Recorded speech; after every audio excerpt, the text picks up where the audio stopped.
Be seated. We will hear argument first this morning in Case 2438, Little versus Heckox. Mr. Hurst. Thank you, Mr. Chief Justice, and may it please the Court. Idaho's law classifies on the basis of sex because sex is what matters in sports. It correlates strongly with countless athletic advantages like size, muscle mass, bone mass, and heart and lung capacity. Tragically, but not surprisingly, male athletes have even injured female athletes in many sports. If women don't have their own competitions, they won't be able to compete. Gender identity does not matter in sports, and that's why Idaho's law does not classify on the basis of gender identity. It treats all males equally and all females equally, regardless of identity, and its purpose is exactly what the legislature said, preserving women's equal opportunity.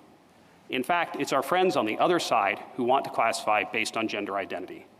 They're seeking special treatment for males who allegedly lack an unfair advantage, but only if those males also identify as transgender. Denying special treatment isn't classifying on the basis of transgender status. It's consciously choosing not to. Idaho's sex-based classification would get intermediate scrutiny if Heckox challenged it. But Heckox's requested relief presupposes separate women's sports. All Heckox challenges is the law's application to a tiny subset of males who identify as transgender and suppress their testosterone. But that's not how intermediate scrutiny works. Idaho's law is a substantial fit for 99% of males, and a perfect fit is not required. If it were, that would be the end of all sex-based classifications. Finally, a word about mootness. When trying to avoid mootness below, Heckox told the court, "I intend to play women's club soccer this semester, next semester, and through the remainder of my time at BSU." A contradictory post-cert affidavit does not make it absolutely clear this controversy is over, so Heckox's formidable burden isn't met, and this case isn't moot. I welcome the court's questions. There'll probably be some questions about mootness, but I'd like you to, in focusing on the equal protection analysis, in here the sex classifications in sports is not being challenged.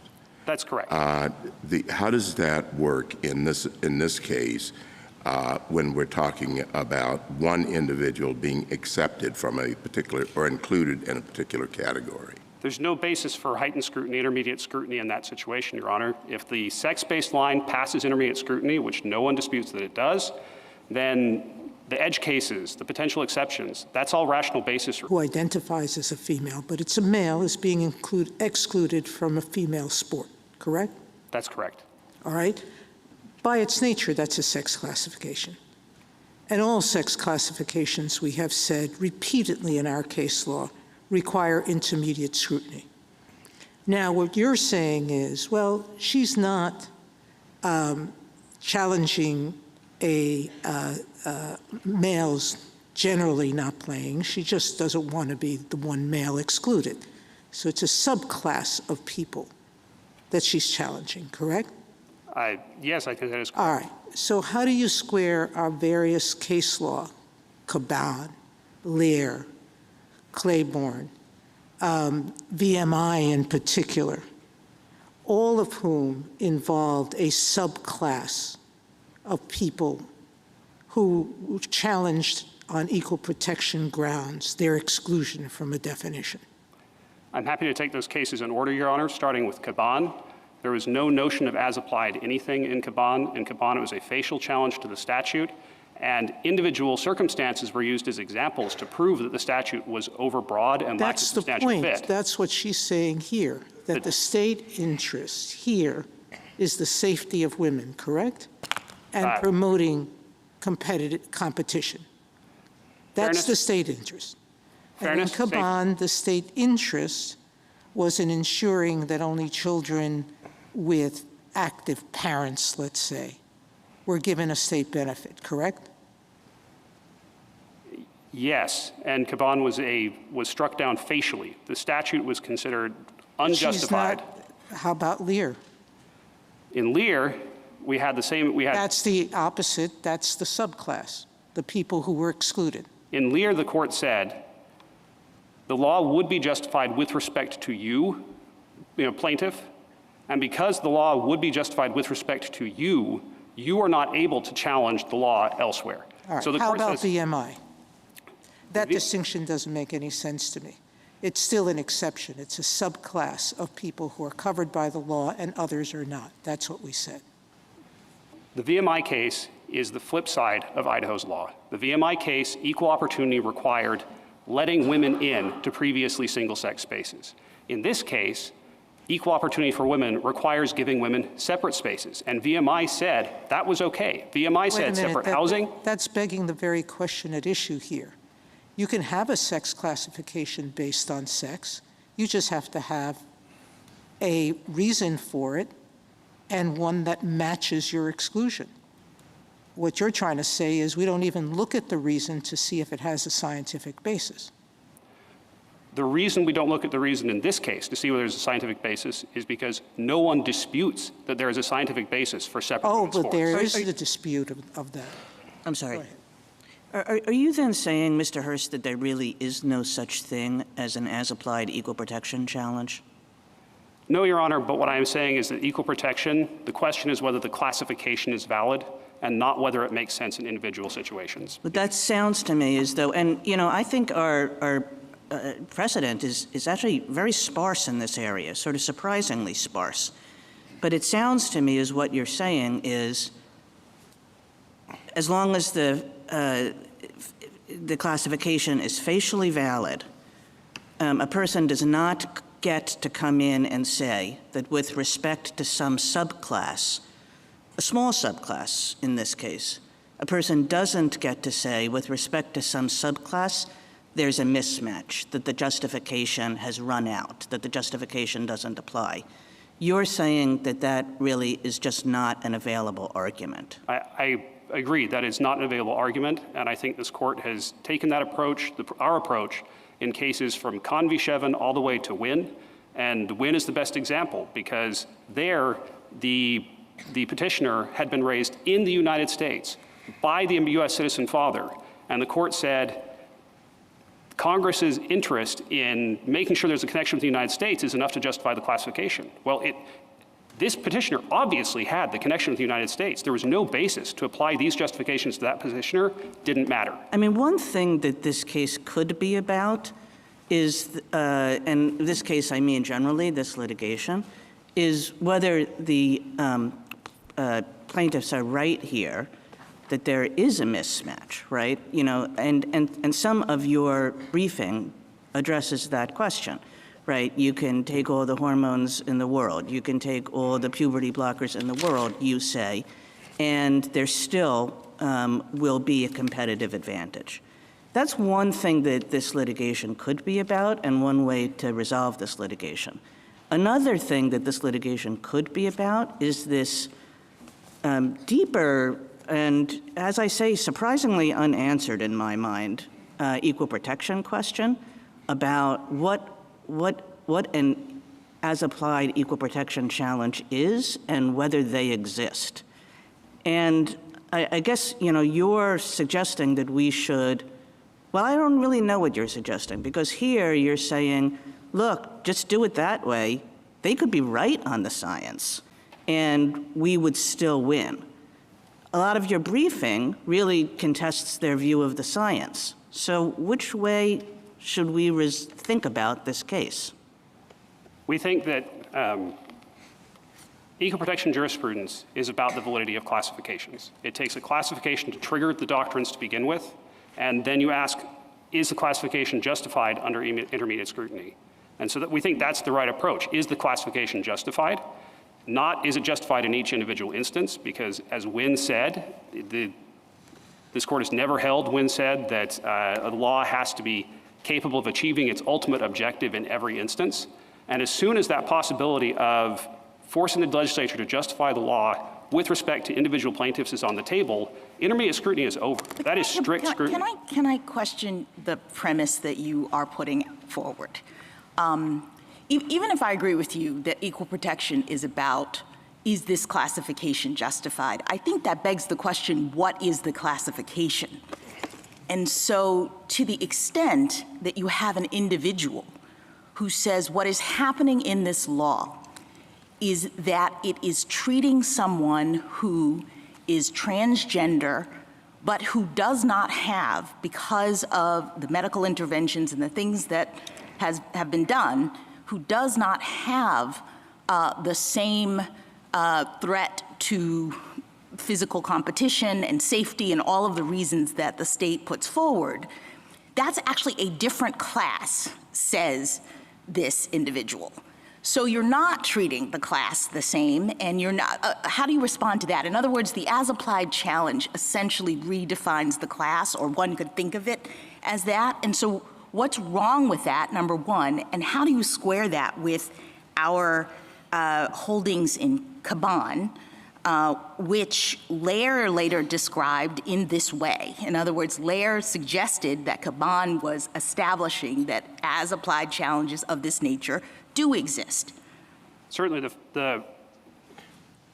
take the second question first. Yes.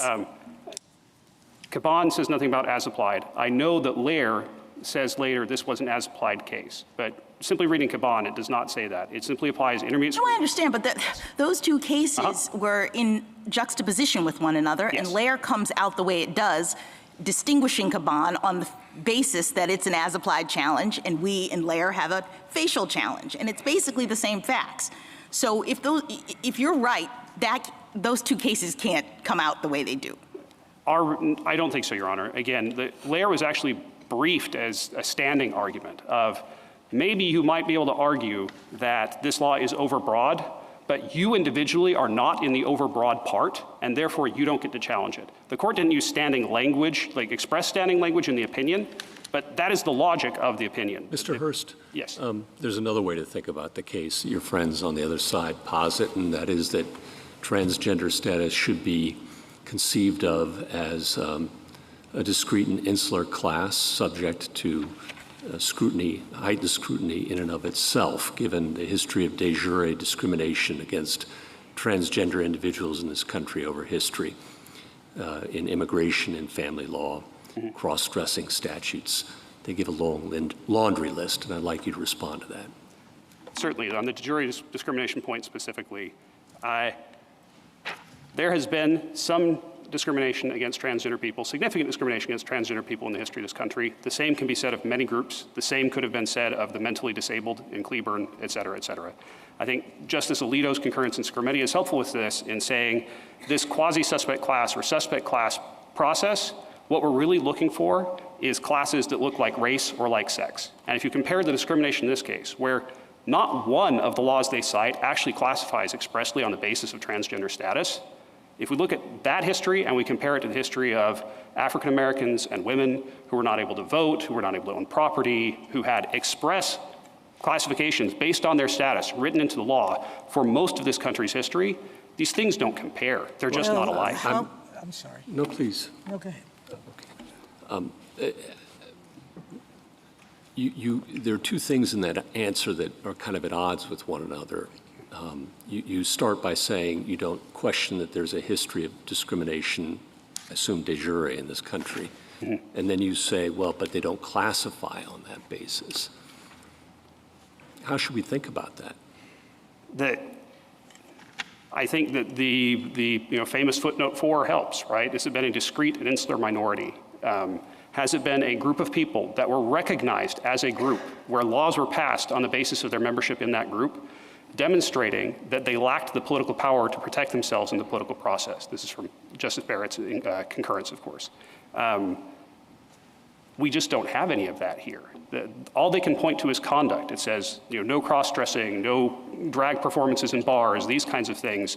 As I think our friends on the other side would admit, people cross-dress who aren't transgender. This is not a classification on that basis. What do you do with the legislative history in this case, where the people who introduced the bill called it a transgender bar?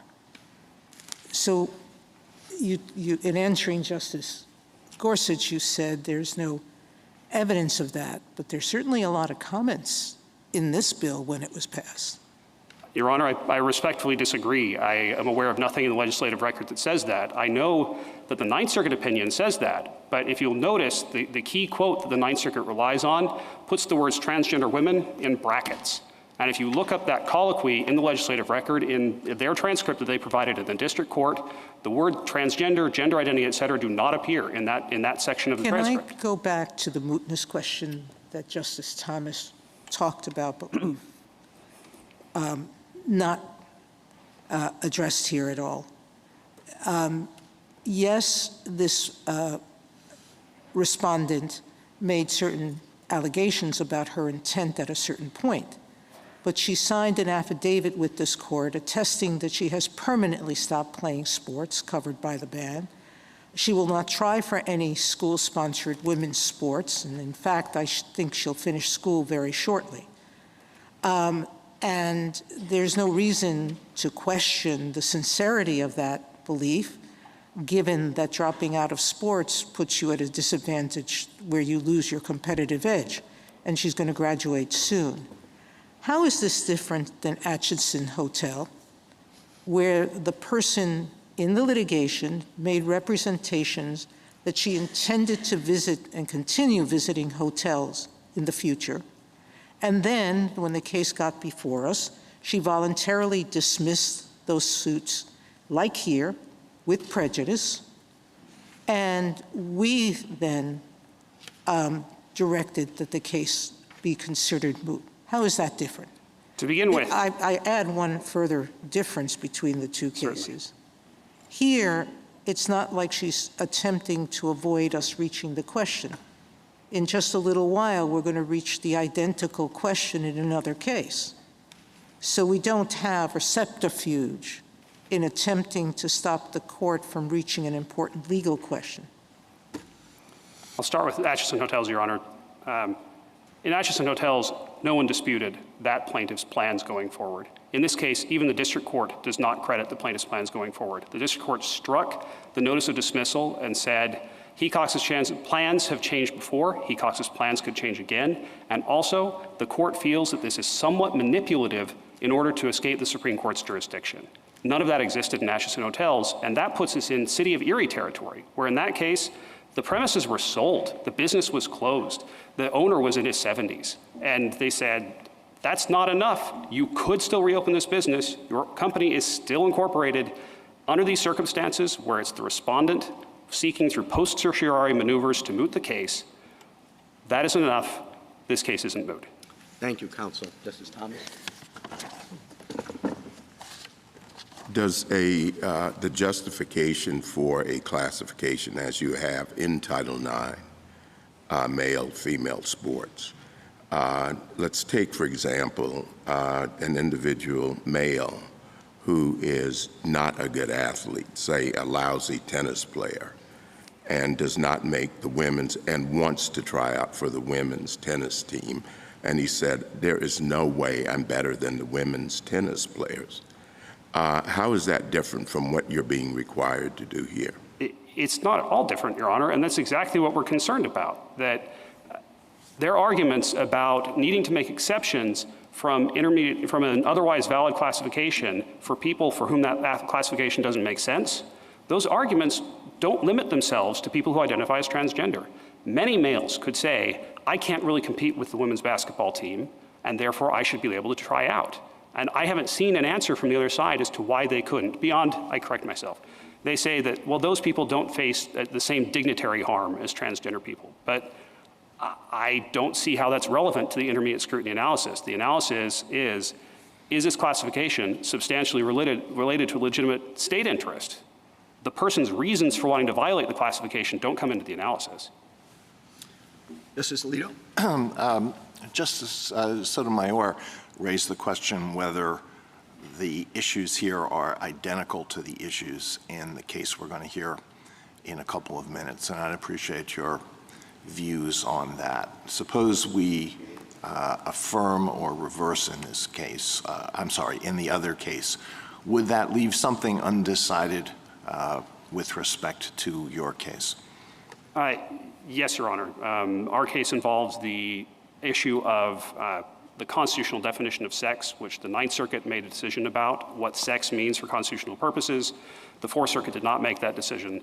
We will be bound by that decision going forward unless the court reaches that question. That said, I would dispute the premise of the question, because whether or not the court has Article III jurisdiction in this case does not depend on what the court might do another day in a different case. No, that wasn't the premise of the question. It was just an attempt to explore the consequences of deciding the mootness issue one way or the other. Thank you. Thank you, Your Honor.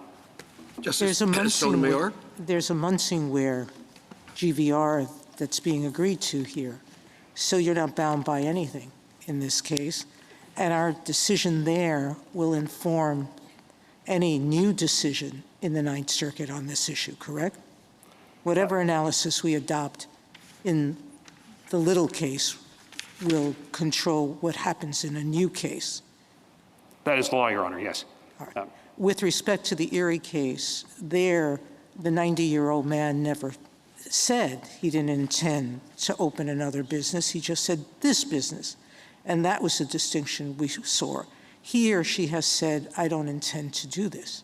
Now, every other promise that she made in this litigation, that she was going to continue trying out, that she was going to stay in sports, held true until this case and the negative attention she received, correct? To say she misrepresented her intent is going a little extreme when she honored all her previous intents and only changed her mind when new circumstances arose, i.e., the notoriety of this case, correct? No, Your Honor, nothing changed externally to the plaintiff. The plaintiff's affidavit filed in this court says that there has been negative attention and so forth since the beginning of this case. The only thing that changed is this court granted certiorari, and then after that, the plaintiff said, I want out, and so I will stop playing sports. Do you dispute that having a case named after you makes your infamy live forever? No, you don't think that Brown and any of the other named plaintiffs that we have in famous cases drawn attention to those people as people? Have you studied your law cases? Students do all the time. I think one of my colleagues had a course where they looked at the lives of the plaintiffs. Do you doubt that having a named case with such an eventful event is going to continue attention on this person? I don't doubt there will be attention, and I confess— Negative attention. I confess I have studied a few law cases, but— have you studied the people? To some degree, Your Honor. What I would disagree with is there's no background principle of plaintiffs get to leave the litigation whenever they want. Even Rule 41, even in just the district court, the rule is that once the litigation hits a certain point, you can't leave. So what you're going to assume, I know you don't want to, that you were to lose this case, you would say that we have to force an unwilling plaintiff who has offered to dismiss with prejudice, promised not to incur this activity again, we would force that person to continue prosecuting this case. The court did in City of Erie. That it did there, but is it the right thing to do? We didn't do it in Atchison. In Atchison, no one disputed that the case was moot. The only question was which Article III question would be decided first. In this case, we dispute the case is moot. We dispute all of the facts that this is based on. This is a formidable burden that Hecox bears. That's from Nike, already be Nike, to show that it is absolutely clear that this conduct cannot be reasonably expected to reoccur. We think, as the district court said in its striking order, that based on the changing history here, based on the past conduct, as Scalia mentioned in his footnote 3 of his City of Erie concurrence, there is a reasonable basis to doubt whether Hecox's current plans are the final plans. And as long as there's a reasonable basis not to credit the current plans, Article 3 lets the court hear the case. Justice Kagan? Mr. Hurst, I want to take you back to our conversation about whether there's such a thing as applied equal protection challenges, and ask you for two things. The first is I do think that that runs counter to a couple of things that we think of as basic principles of constitutional law and maybe equal protection law particularly. In constitutional law, we often say as-applied challenges are the preferred mode of constitutional adjudication. Certainly, we have not erected like bars to them in any other area, as far as I understand it. And then in equal protection law, we say all the time things like people need to be treated as individuals and not as just as members of a group. And I'm wondering whether both of those principles don't suggest that any bar on equal protection, as applied equal protection challenges, is just wrong, is off. And then the second thing I want you to do after you do that is assume for me that there is such a thing. Okay. And to tell me how, in your view, an as-applied equal protection challenge ought to work in this case. Certainly, Your Honor. The first answer would be, I recognize those principles that Your Honor is alluding to.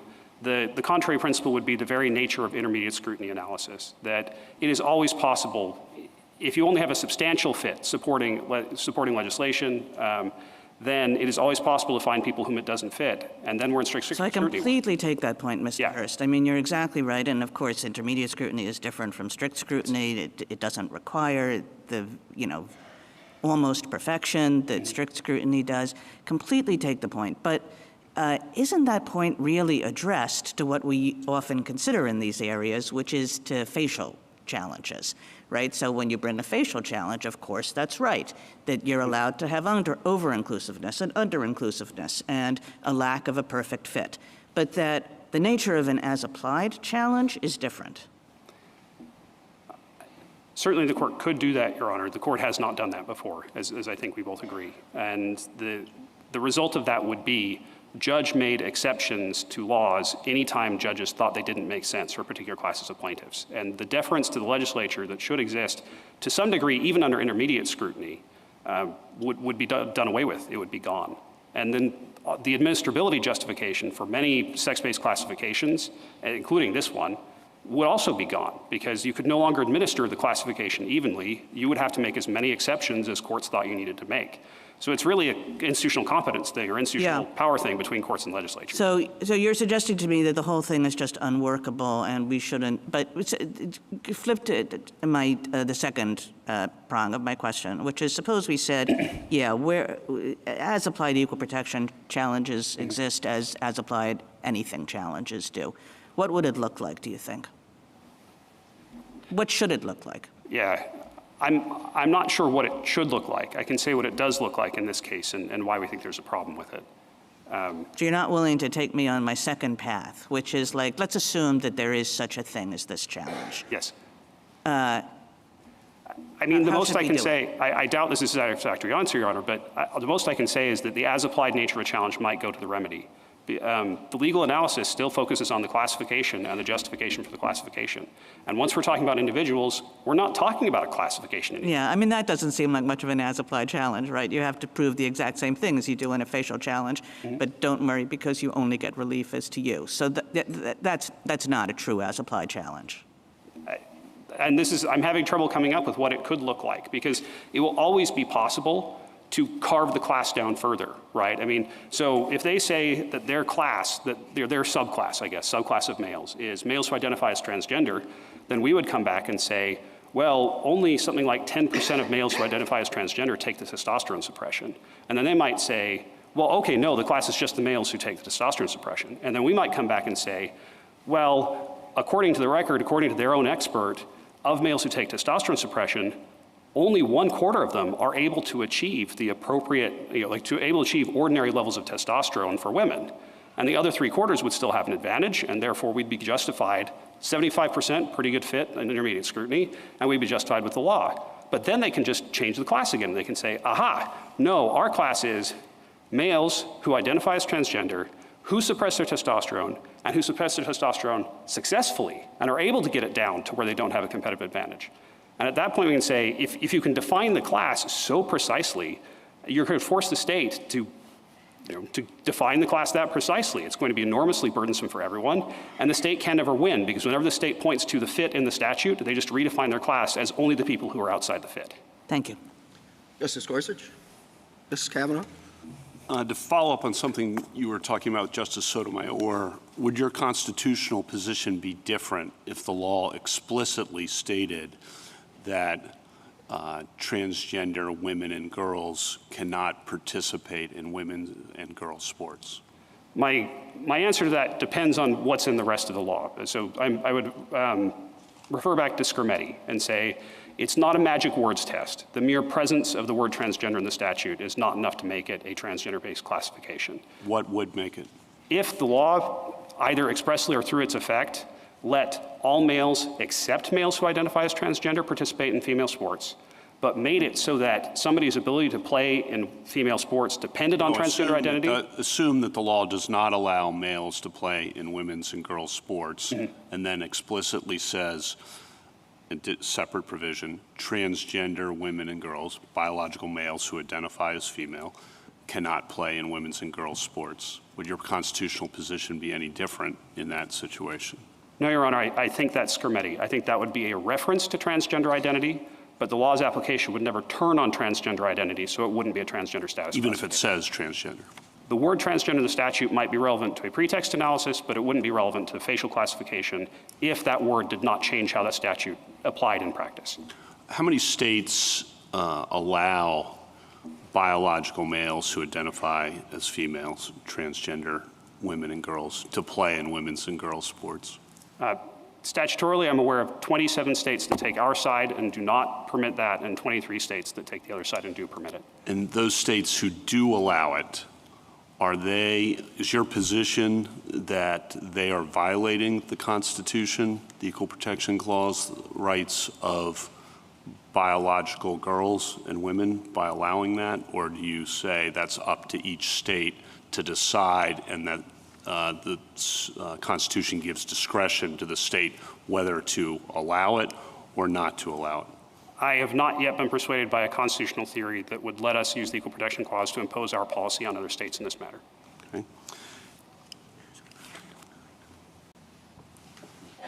Justice Barrett?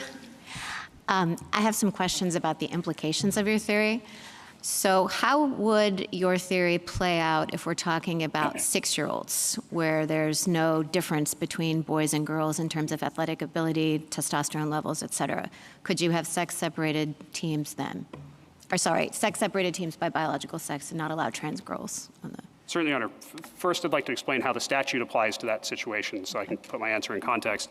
There are no 6-year-olds in the state to whom the statute applies because there are no school-sponsored That's why it was a hypothetical. Okay, right. Yes, like it would be the normal intermediate scrutiny analysis. And are we saying it applies only to 6-year-olds or to everybody across the board? Well, I'm just trying to give you a I mean, yours is driven by testosterone levels and differences in athletic capability. So I'm asking you, what if you try to take that out of the equation and you're just drawing the line based on biological sex and saying that trans girls can't be on the girls' team in an age group that's prepubescent? The record in this case does not support the notion that males lack an athletic advantage at 6 years old. That's about as early as the science goes from what's in the record. And even at that age, males have about a 5% athletic advantage over girls in most situations. Now, if this is not a level of competition where anybody cares about that, the simple solution is the solution you see in most places, which is you have co-ed sports, you don't divide the teams based on sex, and everybody can play. And Idaho's law does nothing to interfere with that. And remind me whether Idaho's law, and I guess your answer made me think of this, and I guess this goes to the question of whether the law discriminates on the basis of trans status.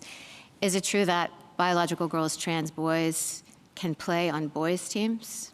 Anyone can play on boys' teams, Your Honor. Anyone can play on boys' teams, okay. And to this point about medical uncertainty and scientific uncertainty, you were talking about what advantages you might have even that are apart from testosterone levels. Mm-hmm. Your friends on the other side say that, listen, that science is uncertain, and so we need more factual development. It's not really clear how much of an athletic advantage boys and men have if their testosterone levels are below a certain point. How does that play out? Tell me why we don't need more fact-finding, or what is the state's burden in showing what the state of scientific certainty is? Do we have to defer to the state? Presumably at some point, if deference is due, the state would have too little scientific evidence to really get that deference. Tell me how to think about that. The first question would be, are we applying intermediate scrutiny? And we argue that the court shouldn't. But leaving that aside, if the court is applying intermediate scrutiny, then we'd say it's Turner Broadcasting that says the legislature, First Amendment case, applied intermediate scrutiny and said under intermediate scrutiny, the legislature has to draw reasonable inferences from substantial evidence. It does not need to act only on scientific consensus, which is what the district court in this case assumed incorrectly. Thank you. Justice Jackson? So I guess I'm going back to your discussion with Justice Kagan. I'm not sure I understand why you're characterizing the as-applied challenge in practice as the individual coming back and proposing a different classification, as though we're doing an analysis of the classification in the way that you suggest. I thought that the state has a classification that is its general rule. No individuals who identify as female but were sex at birth male can play in women's sports, and that the individual then is merely seeking an exception based on their individual capacity, because the state's general rule is based on fairness and medical science and all of these things. Do I have this, like, they're not proposing an alternative class necessarily. They are just saying that I should be accepted from that general rule on this basis. We agree that an exception is what they are seeking, Your Honor. And it's an exception based on transgender status, again. But that's the way the rule used to work, right? I just want to be clear about what we're talking about here. Sure. I understood that this law originally was exactly that. That you basically said no transgender women in girl sports, but we'll look at your evidence and look at your circumstances and decide whether or not you individually can be included. So is that what used to happen? As a matter of Idaho law, there was no law whatsoever before this. Is that what was happening on the ground in Idaho law? That's what NCAA policy permitted from 2010 to 2022. Before 2010, the NCAA policy matched ours. Since 2025, the NCAA policy has matched ours. Okay. But what I'm asking is, if that's the ask here, not that all transgender women be allowed, but that this particular plaintiff be allowed based on their circumstances, why is that so not administrable or proposing a different classification that we're not going to be able to sustain? I don't understand that. So first as to administrability, Your Honor, making sure that a transgender athlete does not have an unfair advantage would require ongoing testosterone monitoring, because circulating testosterone can fluctuate. That is invasive. That is intrusive. No, but that's the burden of the person. The person who wants to play has to demonstrate to you, to whatever degree of scientific certainty, that they don't have a competitive advantage. Why would you not allow that? I guess I don't understand. The second answer is that there's nothing in that argument that limits itself to transgender identifying athletes. If this athlete doesn't have an advantage over women and therefore can compete safely, then there are other athletes that could say for different reasons that they don't have an unfair advantage and therefore they could compete safely. Yes, and I understand that, and there are legal arguments. Let me ask you something about the classification. I guess I'm struggling to understand how you can say that this law doesn't classify on the basis of transgender status. The law expressly aims to ensure that transgender women can't play on women's sports teams. So why is that not a classification on the basis of transgender status? I'd apply scrutiny again. The question is whether the application of the law turns on transgender status, and it doesn't. It turns on sex. The legislature did not want to exclude transgender people from sports. It wanted to keep women's sports women only and exclude males from women's sports. No, I understand, but with respect to two individuals, a cis woman and a trans woman, who both want to play on a team that reflects their gender identity. This law operates differently based on their sex, right? The law does operate differently based on their sex, as Your Honor just said. It does not operate differently based on their transgender identity. But it treats transgender women different than cis women, doesn't it? It has a disparate impact because men who identify as transgender have a different reason for wanting to play women's sports than women, than biological females do, right? But if that were enough, then Scrutiny would have come out a different way, Gaduldig would have come out a different way, other cases would have come out a different way. I'm blanking on the other ones. All right, finally, let me just ask you about mootness, because it's a little odd, I think, that a defendant would not want a case dismissed. Ordinarily, the defendant is the one who's claiming mootness because they've been sued.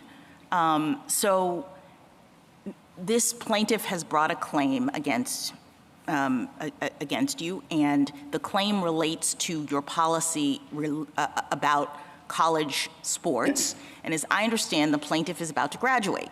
So wouldn't we have a mootness problem potentially notwithstanding any representations that the plaintiff made?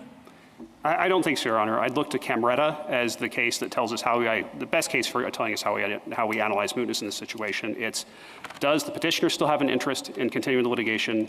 Only for a few more months. What if this decision doesn't come out until June and she graduates in May? It's my understanding at this point, I defer to my friends here, it's my understanding at this point that May graduation is not possible. For this individual? For this individual, that's correct. All right, thank you. Thank you. Thank you, counsel.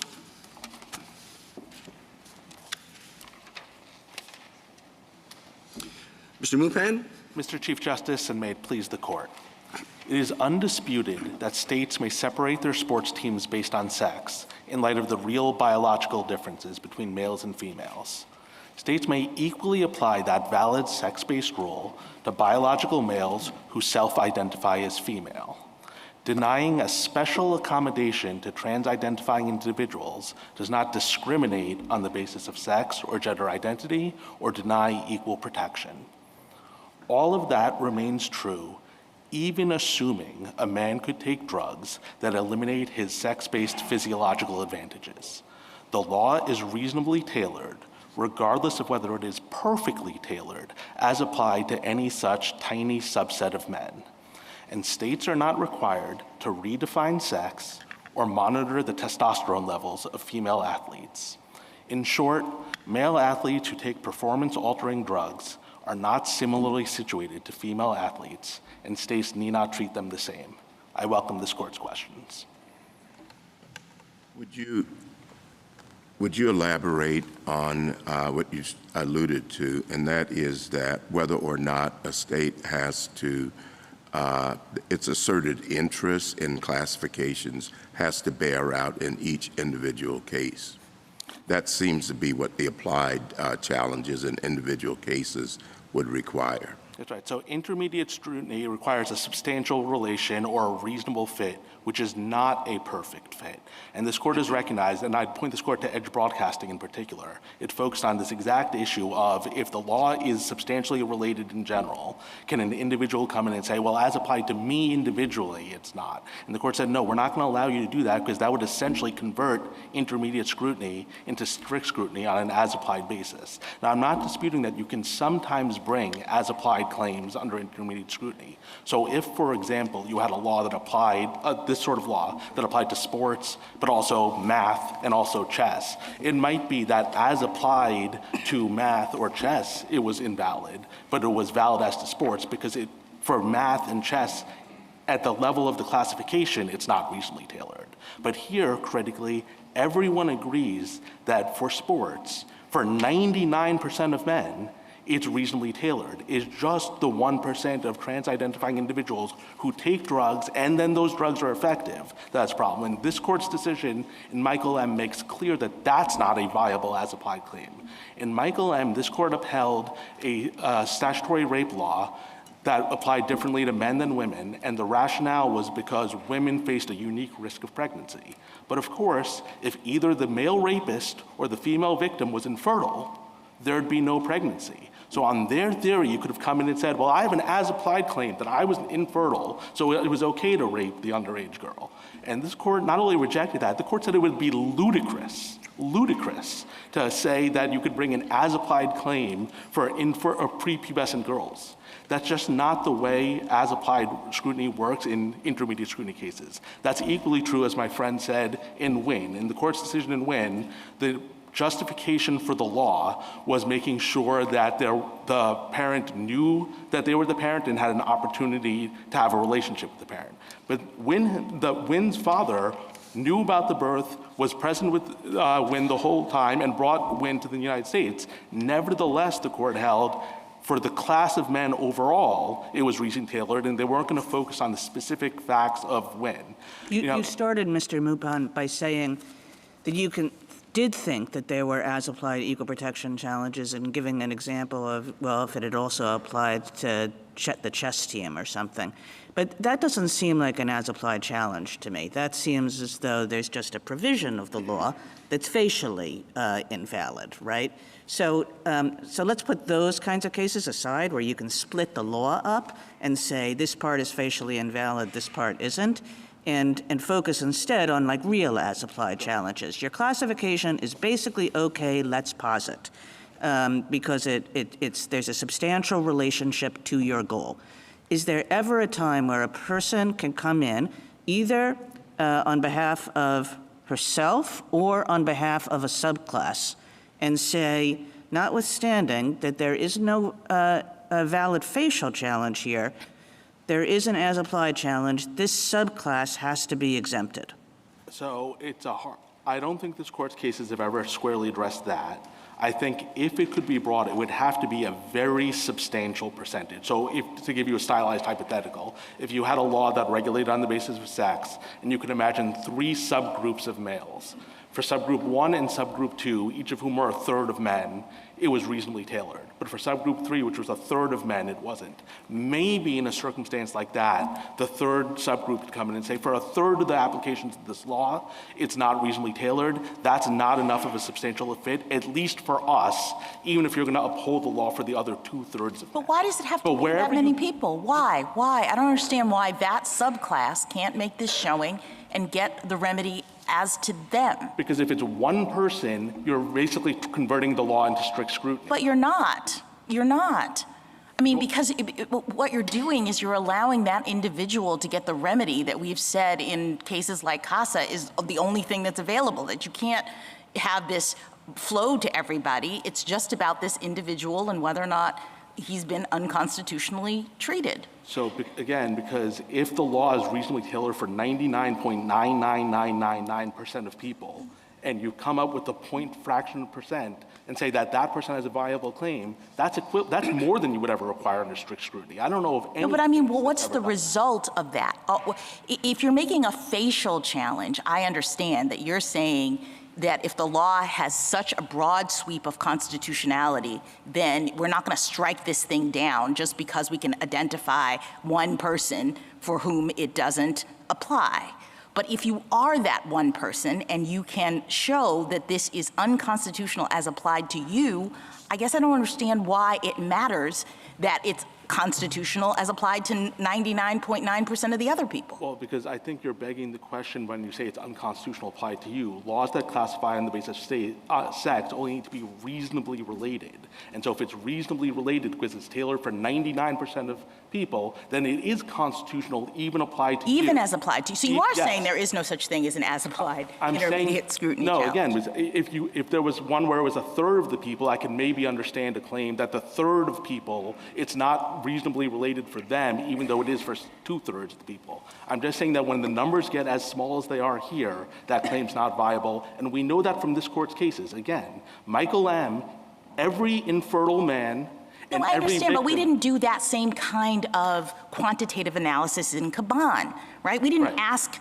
the husband in Caban to figure out where he stood relative to all husbands who were to whom this was applied. Right. So yeah, let me talk about both Caban and Lair. So Caban is not an as-applied challenge. Caban did not say that there was some set of people for whom that law was valid the differential treatment on itself. Lair said that about Caban. So what Lair held was the father and Lair had abandoned the child. And what Lair essentially said is, if the mother had abandoned the child, the mother wouldn't get a veto either. Can I read to you what Lair said about Caban? Discussing Caban, Lair explained, quote, "We have held that these statutes may not constitutionally be applied in that class of cases where the mother and father are in fact similarly situated with regard to their relationship to the child."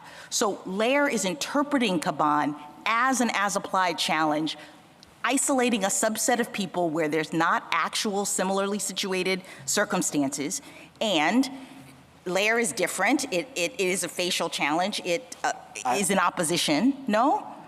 That sentence in Lair, the facts of Lair, there was no differential treatment. The father and Lair had abandoned the child, and the court basically rejected his claim, because if a mother had abandoned the child, the mother also wouldn't get a veto. So Lair's a case where the plaintiff lost because there was no differential treatment at all. Caban is a case where the plaintiff won because the classification couldn't be justified. The only way those cases would support their position is if either Caban or Lair had said there is some set of cases where the woman gets a veto, but the father doesn't, and that's fine. And neither Caban nor Lair said that. This court has never said in those line of cases that the mother could get a veto, but the father doesn't, and that's perfectly okay. So that's what they're arguing, and neither of those cases support it. You would also ask about VMI, so if I could just briefly address why VMI doesn't support them either. In VMI, the point was, yes, lots of women wouldn't want to go to VMI, but also lots of men wouldn't want to go to VMI. As to the set of people who were actually burdened by the exclusion, all of the women, the law was not fairly tailored. The argument that Virginia was making VMI was essentially equivalent to the following. If MIT said, most women and frankly most men can't meet our math and science standards, so we're just not going to allow women to come to MIT at all. Of course this court would reject that argument. That was the argument that they were making in VMI, that just very few women wanted to attend. But for the set of women who wanted to attend, the law was not properly tailored because there was no justification for excluding them. Thank you, counsel. Justice Thomas? Justice Alito? Under Title IX, what does the term sex mean? We think it's properly interpreted pursuant to its ordinary traditional definition of biological sex, and I think probably given the time it was enacted, reproductive biology is probably the best way of understanding that. Thank you. Justice Sotomayor? The problem I'm having with what you're doing now is you're doing exactly what Justice Stevens said should be done, and he admitted later in O'Connor that the court roundly rejected that in Caban and Lair. He wanted to do exactly what you said. He said, in dissent, this court should be in analyzing equal protection, contending that if the classification is justified in those cases in which the rule has its most frequent applications, then it doesn't violate equal protection. And then he said the court should presume that the law is entirely valid and require the challenger to demonstrate that its unjust applications are sufficiently numerous and serious to render it invalid. It's exactly what you said we should be doing. So you want us to accept what the dissent did and not what the majority said it was doing in Caban or Major. In VMI, Justice Scalia said the same thing, that taking the majority's logic to its logical conclusion, a single woman who wanted to attend could satisfy the admissions requirement would be enough for an as-applied challenge, and that shouldn't be the law. You're asking the court to adopt views expressed by two minority dissenting judges in this case. We've been doing an awful lot of that lately, but you're smiling because it's true, but you're asking us to adopt an approach that we have rejected as a majority court and accept what dissenters are doing, correct? With all respect, no. Again, in Caban, nowhere in the majority opinion in Caban did they say this law is reasonable for certain classes of men, but it's not reasonable. It did exactly. It said it's reasonable for fathers who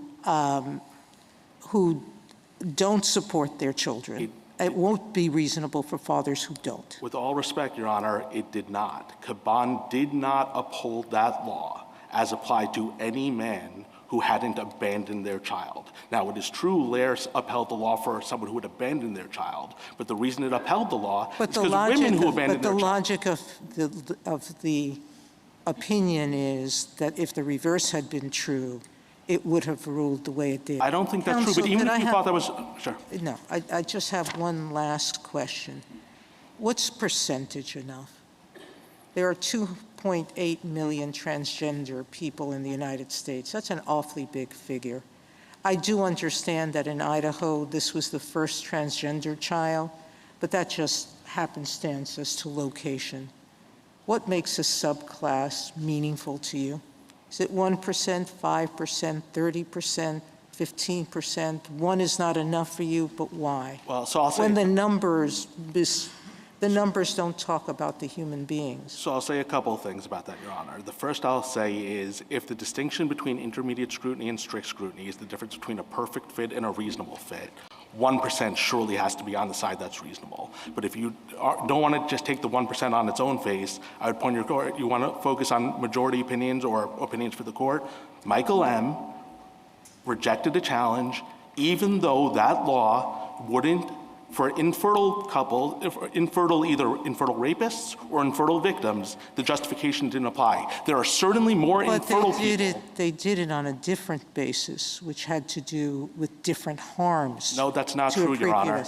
Well, I can read the decision and tell you. With all respect, that paragraph, it says, even setting aside the physical differences, it is ludicrous to think we have to exclude infertile children from this rape law. And there are certainly more infertile people than there are trans-identifying individuals who take these drugs and eliminate all their physical advantages. So if we just focus on holdings of this court, we know that this percentage is too small. Justice Kagan? Mr. Mubin, just assume with me that there is such a thing as a as-applied equal protection challenge. What would it take to bring that challenge? What should the plaintiff have to show? I think they would have to show that, A, they are a substantial enough percentage to be able to bring an as-applied claim, and then as to that group, the law wasn't reasonably tailored for them. And that they would have the burden on that. It's not for the state to come back and say, the state does not have to satisfy that burden initially. Certainly not the first of the two things I said. I think if you thought that you could have a valid as-applied claim and they had made it through the gate of saying they were a big enough class, then I think consistent with normal intermediate scrutiny, I think the state does bear the burden of showing justification for that class. So I think the state would have it on the second step, the plaintiff would have it on the first step. I see. So they have to sort of get through the gate of we're big enough for you to take us seriously, but then the state has it. I think that would be how you would analyze it. And I think you were asked this, but big enough to be taken seriously? Like, how do we decide that? You know, again, the court's cases haven't really talked about it. I think the way I would think about it analytically is the difference between intermediate scrutiny and strict scrutiny is the difference between a perfect fit and a reasonable fit. So is there enough of a group here that we think that we're not essentially holding the state to perfection? If it's so close to perfection, then you're really undermining the difference between the two. If it's a big enough group that we're not asking for perfection. I mean, are you really undermining the difference between the two? Because usually we think of the difference between the two with respect to facial challenges. So you have to do a whole lot less to show that the facial classification that you're making is okay. I don't think so. I do think that you would very much be undermining the difference between the two if you said that even a single person could bring an as-applied intermediate scrutiny case. And again, I would urge Your Honor to read Edge Broadcasting. There's a whole section of the opinion that's on this exact issue and says exactly what I'm saying. Now, admittedly, it's a First Amendment case, but it's an intermediate scrutiny First Amendment case. Thank you. Justice Gorsuch? If the class is big enough, in your discussions, say a third, as you discussed, might it just fail intermediate scrutiny facially? I mean, at some point, do they collapse? So I agree that that's part of why these are so unusual. If there's a big enough group that you've excluded, you're exactly right. It might not be reasonably related as a whole, and so then it facially fails. But I could at least conceptualize a situation where it covers enough people validly that a facial challenge fails, but it covers a big enough group that it can't be justified for, then maybe you could bring an as-applied claim. I don't think this court really needs to grapple with these fairly tricky analytical questions, because this is the world's easiest as-applied claim to reject. It is a fraction of a percent. Whatever as-applied claim you could bring, it cannot possibly be a fraction of the percent. That would be totally inconsistent with this court's decision, Michael M. and Wynn, both of which rejected claims by people who had a much greater percentage than a fraction of a percent. As you know, a lot of states allow biological males who identify as female, transgender women and girls to play in women's and girls' sports. And you heard Idaho say that the states, those states, other states, constitutionally may allow that consistent with the Equal Protection Clause. Do you agree with that? So we've been challenging those laws under Title IX in lower courts, and as we said in our brief, we would urge the court to just reserve judgment. Can you answer the Equal Protection Clause question that I just asked? I'm not sure if we've taken a position on the equal protection piece. Do you have a position? I don't right now. Okay, and on Title IX, footnote 2 of your brief seemed to say that you don't have a position on how Title IX applies to those states as well. No, so we are actively litigating in lower courts, and we are saying that they are violating Title IX. What the footnote said is it's a very different question, and we would urge this court to make clear it's not resolving that question one way or the other by what it says in this case. Okay, so you have a position on it, but you don't want us to say anything about that issue. It's a very different question analytically, and so— I understand. That's why I'm asking. Yes. Yeah. Okay. Thank you. Justice Barrett. So, Mr. Mupan, when Justice Kagan started asking the questions early on about the as-applied equal protection challenges, she pointed out that there was kind of a surprising dearth in the case law really grappling with this. But I think you wouldn't be getting all the questions that you're getting about Caban and Lair and Michael Lamb and VMI if it weren't the case that you can read some lines of cases either way. So let's say that there is this uncertainty. We haven't really confronted it. As far as I can tell, it's because it just wouldn't be relevant in strict scrutiny because it's often fatal in fact, or typically almost always fatal in fact. So it's really an intermediate scrutiny problem. Maybe it's a rational basis problem too. I mean, maybe this would have implications for all kinds of review. Because it seems to me that if you're never talking, in any case in which scrutiny is not talking about a perfect fit, you might have this problem. What would it do, essentially? I'm just trying to think about the ramifications of allowing as-applied challenges. It seems like it's at war with the theory of intermediate scrutiny for some of the reasons that Idaho said, because all lines, all classifications overshoot or undershoot, right? So can you imagine how intermediate scrutiny works? And this is, this isn't designed to be a layup or something. It's honestly just something I'm grappling with. How would it even work going forward? So I'm not sure I can say a whole lot more than what I've already said, which is I do think it's a problem. The reason I think it's a problem is it's conflating the difference between strict scrutiny and a perfect fit, intermediate scrutiny and a reasonable fit. And I worry that if you allow as-applied claims to a small enough group, you're essentially collapsing the difference because you're essentially requiring a perfect fit. Because whenever you have a reasonable but not perfect fit, the subset who falls within that will come in and bring an as-applied claim. And so the state will essentially have to have perfectly tailored laws because any single person for whom you don't have a perfect fit could come in and bring an as-applied challenge. Including, say, boys who just couldn't make the team because they weren't good enough, because the law, to the extent that it's designed to protect competitiveness and safety, et cetera, wouldn't pose the same danger in the case of a boy who just isn't good enough to make the male team, but perhaps could make the girl team. At least arguably, depending on what their exact theory is for the justification. Thanks. Justice Jackson? I guess I'm still struggling to understand why the state would have to have perfectly tailored laws. I would think the state would just have to make exceptions where people can demonstrate that the justification that makes the state's conduct constitutional doesn't apply to them. Right. So making exceptions is tailoring your law. That's literally what it means to tailor. No, but from the standpoint of a facial challenge, when we're asking whether this law has to be stricken completely because it isn't, perfectly tailored. What we're doing is a different exercise in the as-applied challenge. We're asking whether, even though this law is overbroad. We're assuming it's overbroad now because you've got in there some people to whom it should not be applied. What do we do about that? What is the remedy that those people can get? And what I hear you saying is they get no remedy unless they can demonstrate that there are enough people that this is sufficiently overbroad that it's no longer something the state can do. Right. And I don't understand why that is. Why wouldn't, when we identify people for whom this law operates unconstitutionally, that's the premise, because now I'm in remedy, right? The premise is that you have a person who's successfully made an as-applied challenge. This, to me, unconstitutional. You say, too bad, unless you can show that it's also unconstitutional with respect to a sizable number of other people. And I don't understand why that's the case. Because I don't agree with the premise that the law operates unconstitutionally as to an individual person just because it doesn't, the justification for the law doesn't apply to that person. That's what this court held in both Wynne and Michael M.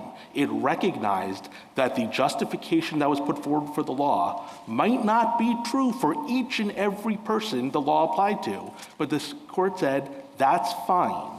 And if we read Caban and Lair to say something different, if I disagree with you, then we just... Well, Wynne is the most recent of the cases. So okay. Even if you read the cases that way, and Wynne is explicit about this. Wynne explicitly says, I believe it's, I'm not going to get the page number right, but Wynne explicitly says that we recognize that there are some men who were present at the birth of their child, who have a DNA test to prove that they were the father, that have been with their kids their entire life. Yeah. In fact, that was probably true of Wynne's father. Tough luck. Okay, so Justice Barrett is worried, I think she said, about the implications of allowing as-applied challenges. I guess I am worried about the implications of not.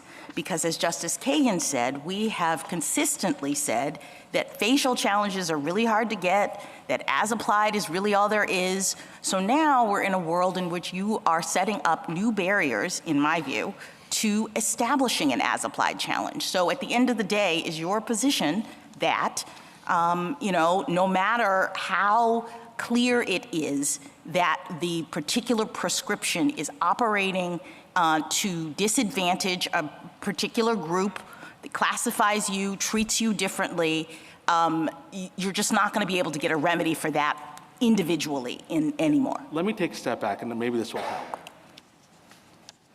Laws that classify, in general, are subject to rational basis review. Now, there's higher scrutiny for classifications on some things. For race, we have strict scrutiny.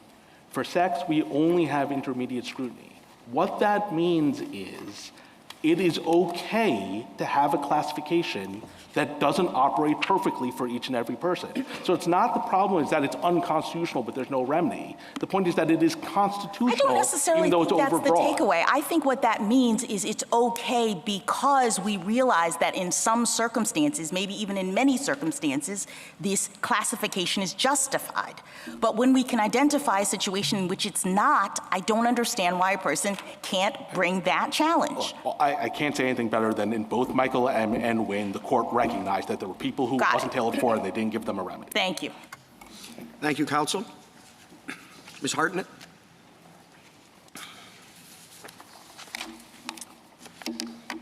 Mr. Chief Justice, and may it please the court, Idaho concedes that HB 500 draws a sex-based line by categorically excluding all students with the biological sex of male from women's teams. Sex classifications like that are closely scrutinized under the Equal Protection Clause to ensure they rest on evidence, not supposition. Idaho's articulated justification for this line is to protect women's sports from birth sex males because of their, quote, biological advantages. That means HB 500 is aimed at controlling for sex-based biological advantages, not for all of the many reasons one athlete may be better than another that have nothing to do with sex. On the preliminary record in this case, and as the experts below agreed, circulating testosterone after puberty is the main determinant of sex-based biological advantage that HB 500 sought to address. And on this record, Lindsay Hecox has mitigated that advantage because she has suppressed her testosterone for over a year and taken estrogen. HB 500 thus fails heightened scrutiny as applied to Lindsay and transgender women like her who have no sex-based biological advantage as compared to birth sex females. That analysis would come out the other way for the untalented cisgender boy, he would have the same sex-based advantage, the circulating testosterone. He just would not be as good at sports. It also would come out the other way. Here, for example, if a transgender woman had gone through a male puberty and had not mitigated that advantage. This court's cases have recognized that when the government's justification for a sex-based classification does not apply to a discrete subgroup of those classified, that classification is unconstitutional regarding that subgroup. And that holding in Caban, which I'm sure we'll discuss further, has been repeatedly referred to and reaffirmed, including more recently than Nguyen and Morales-Santana. Because the court can affirm based on sex discrimination, it's not necessary to reach the question of transgender status discrimination, but HB 500 also fails on that basis. If the court does not find the case moot, the preliminary injunction should be affirmed. I welcome the court's questions. Couldn't you make a similar argument with respect to Title IX itself and the sex difference, the fact that you can have male and female sports? No, Your Honor. So I think the point would be, the question would be, would the sex line that's drawn in sports, and that's a line that does exist, as a commonplace line, is that substantially related to the important state interest? Well, you could have individuals who, for example, don't present the problem of physically outmatching women in a particular sport, or a group of people who don't.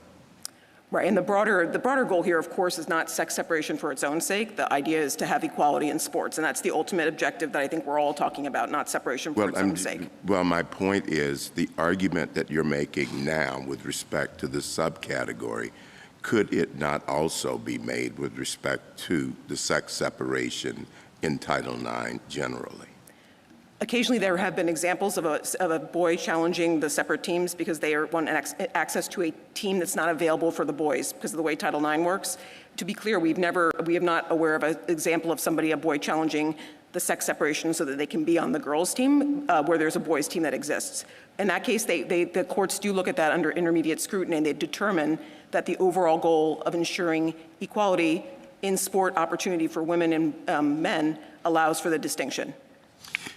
Counsel, I wonder if you could address what has been, I think, the basic focus of the discussion up till now, which is, as I see it anyway, whether or not we should view your position as a challenge to the distinction between boys and girls on the basis of sex, or whether or not you are perfectly comfortable with the distinction between boys and girls. You just want an exception to the biological definition of girls. Thank you, Your Honor. We're not asking for a particular definition or even really an exception. I think what we're asking for, and it is similar to the nature of the challenge that was brought in Caban. The situation there where there are unmarried fathers that were barred completely from objecting to their child's adoption. And there the fathers said, we'd like to be able to have that objection. We have a substantial relationship with the children. And in the group, and there was actually a pretty tailored group in that case. In Justice Stevens' dissent, he points out it has to be an older child, and there has to be a participation in the rearing. For that subgroup, they were allowed to challenge that and get the relief. And so, I do note too that Justice Stevens pointed out that it was an indeterminately small subgroup of an unknown number of fathers. So I think that's the analogy that we would draw here to what we're asking. So what would be the appropriate inquiry? And it's asking you basically for your response to Mr. Mupan in particular, that going sort of challenge by challenge, whether it's based on a transgender status or anything else in the situation, is really transforming intermediate scrutiny to strict scrutiny. We agree there would have to be a group. I don't think, in our view, in a way, at least the way that the cases have worked out, and this is Caban and Lair, it also goes through Nguyen and Morales-Santana. I would also direct the court to the illegitimacy or the non-marital children case. Those are Trimble and Lally. They're cited in the BPJ brief. In the same way, I think the court looks, is there a definable group that's not just a person who happens to not meet the fit, but actually a group where the rationale doesn't make sense for the subgroup. But the group can be somewhat specific. Like in the case of Caban, it was actually unmarried fathers who had acknowledged paternity and had a substantial relationship. In the Trimble case, it was non-marital children who had a confirmation of paternity and a relationship with the father. Well, that sounds an awful lot like strict scrutiny, unless you're going to say whenever you can come forward with anything that is an exception to the boy-girl distinction, in any case at all, you can go forward with the strict scrutiny challenge, whether it's 1% or whether it's 12 people, and I'm just not quite sure, grasping why your position isn't really an effort to apply strict scrutiny to a distinction that we haven't applied it to. Thank you, Your Honor. I mean, all I can say, and I do agree the cases are not that many in this context. I think it's possibly because facial challenges were more in vogue before, and now as-applied challenges are more preferred, and so that may be explaining why a statute in Caban, for example, wasn't viewed as carving out the statute for the people it couldn't be applied to versus facially invalidating it. But I do think it matters because it's not just a matter of fit that makes intermediate scrutiny different. There also has to be an important government interest, not a compelling one, and this is really critical. You can burden the right in intermediate scrutiny. So in Nguyen, for example, that person failed because he actually didn't take the steps that would be needed to confirm the paternity. So you're allowed to actually, he may have had a compelling case on a one-off basis that, hey, I actually do have that relationship with the citizen father when I was born abroad, but he didn't take the steps that he needed to do. The same thing with Lair, and the same thing with Lally and the Trimble-Lally line. So you can actually burden the right by saying, Lindsay Hecox has to actually submit testosterone tests or something else different than other people, and that would not be allowed if it were strict scrutiny. And if we follow your approach, which allows a challenge to even a fairly small group that's affected, in what way would we not, that would apply across an entire range of things where there's a distinction currently between boys and girls, quite apart from just athletics. Is that correct? Your Honor, I do think that the question would, I think we're not trying to invent something here. I think we were trying to draw from what we understood to be precedent from the court, and I would direct you to the Equal Protection Scholars Brief. They have some scholars that have actually focused on this question of what does an as-applied challenge mean in the equal protection context. But I think taking a step back, the question always would be looking at what the state's asserted interest is here. And here the state is not asserting an interest of having the boys' teams be better and the girls' teams be worse. What they're trying to do is control for a sex-based biological advantage. And so I think a lot of the hypotheticals that you can maybe understandably think about, what about the untalented cisgender boy? What about the transgender woman who didn't mitigate? You know, what about this or that? That gets taken care of because the testosterone is the advantage on this record, and almost all the people that might want to try to get an as-applied challenge under some other idiosyncratic framework would not be able to show that their exclusion actually was. Okay, and this will be my last question for my point was more that how we approach the situation of looking at it not as boys versus girls, but whether or not there should be an exception with respect to the definition of girls. That would, if we adopted that, that would have to apply across the board and not simply to the area of athletics. I mean, I think it's a general framework for equal protection challenge that, again, predated this case, this litigation. There have been boys that have tried these challenges in the past. They generally have failed because they actually don't lack the opportunity or actually are treated, they're not being treated differently than similarly situated individuals. You said, Ms. Hartnett, that you're not talking about individual by individual by individual. It has to be a defined group. So how big does the group have to be? How does it have to be defined? And why are there those requirements? If what you're saying is right about equal protection law, why wouldn't it extend to individual by individual by individual? I don't think the court has foreclosed that other than this actual obvious conceptual question of like when do we get towards strict scrutiny. I think what I could tell you is that in the way that the court looked at it from Caban to Lair to Nguyen to Morales-Santana and then also Trimble and Lally for the case of non-marital children, the court seems to usually be trying to figure out not just is this individual somehow idiosyncratic, but are they part of a group that actually doesn't make sense to exclude. And that makes sense because usually you're trying to figure out is the interest served by the exclusion, and there's usually some principle why a subgroup was not properly included. And what are the requirements of, what does that group have to look like? Mr. Lupin suggested that it has to be, fairly sizable. It can't be 1% or less. Why not? Why? What are the other requirements? Like, how do you go about defining which group, which subclasses get to make this challenge and which subclasses don't? That's a good question, Your Honor. I think in Trimble, this is again the non-marital children case and cited in the BPJ brief, they said discrete categories that were unnecessarily excluded. That was the notion there. So I think that's where we were trying to make clear that we don't think it can just be we have a person that is extraordinarily idiosyncratic, and they should get their case. And I don't think anything in your cases rules that out. I guess that's not actually the case presented here. We think we have an easier case because we actually have identified a discrete subgroup, transgender women who do not have an athletic advantage. But I don't think you're answering Justice Kagan's question, which is fine. If you buy into you have this subgroup as you've identified it, Mr. Mupon says that subgroup has to be big enough. Do you agree? And if so, how do we evaluate that? I don't agree with that. I think that is I think in a way this is the Caban dissent kind of coming back after many decades, because there, Justice Stevens said in the dissent, he's assumed that the case in that case was assuming that the case extended only to himself and by implication to an unknown number of fathers, and went on to say indeterminately small part. So I think there's never been a numerical requirement.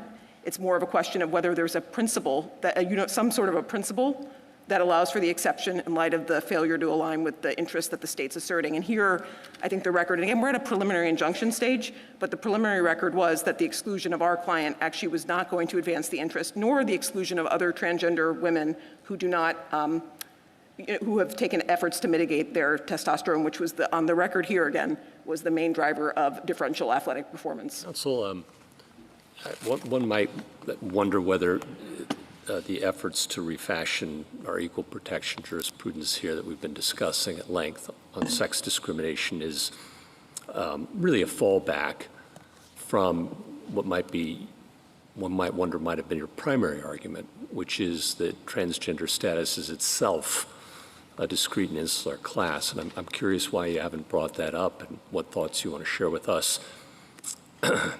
Your friend on the other side said the laws you pointed to in your brief don't address transgender persons as such, and that makes all the difference. Thoughts? Well, thank you for the opportunity to address that. I think we were trying to find the most straightforward way to help the court to an answer here, and I think we do think I've been wondering what's straightforward after all this discussion. No, I understand. I think these are older cases, but it's very interesting to see the debate between the majority and Justice Stevens, and then Justice Stevens and O'Connor kind of admitting that he was applying his dissent in Caban. So these are cases from the court. We think they have some force. But to the question you've asked, I do think it's important to begin with, you heard my friend on the other side talk about cross-dressing or other laws. They didn't have any response to our point, because there isn't one, that transgender people were categorically excluded from immigration to this country under an overall umbrella of being a psychopath. That was the actual decision of this court in the Boutelier case. It was interpreting language of Congress that determined that when Congress used the term psychopathic personality to exclude people, they meant to include homosexuals and other sex perverts. Perhaps not our finest hour. Well, it's not your fault, but I think that. Thank you for that. No. Well, it was by reference to a congressional report. They were trying to figure out what did Congress mean, and there actually was a public health service report. I would direct your attention to it because I think it really does go to the level. I was surprised when I read this document. It's 1952 USCAN 1653 at 1701, trying to explain why sex perverts would include homosexuals, transvestites, which was the name of the day for transgender people. The term transgender did not become more common till now. So I think reading Boutelier and reading the USCAN that's cited in Boutelier is instructive. I also think that the laws on cross-dressing, I think that's an interesting point, because what that actually means as a practical matter for the transgender person was that they weren't allowed to leave their home as themselves to enjoy all of their civil rights. And we don't want to exaggerate it, but we also don't want to understate it. There were major cities in the country, Chicago, others, that actually barred you under subject to criminal penalty for leaving your house in clothes that weren't matching your gender. And people were actually prosecuted under those laws. So again, I appreciate, and we're not saying you have to have the same history. We're certainly not equating the experience of the transgender community to that of Black Americans or of women. But just as illegitimacy or non-marital children has been recognized as a class that gets closer look, I think we respectfully submit here it would make sense to do so. We appreciate, though, this is a question that the court hasn't recognized a suspect class for a long time. They also haven't shut the door to a suspect class since Cleburne. So I think we prefer, to the extent the court was still finding another path forward, the reason why we tried to help you find a way to answer the question here based on sex discrimination. Well, to pick up on the issue of discrimination on the basis of transgender status, let me go to some basics.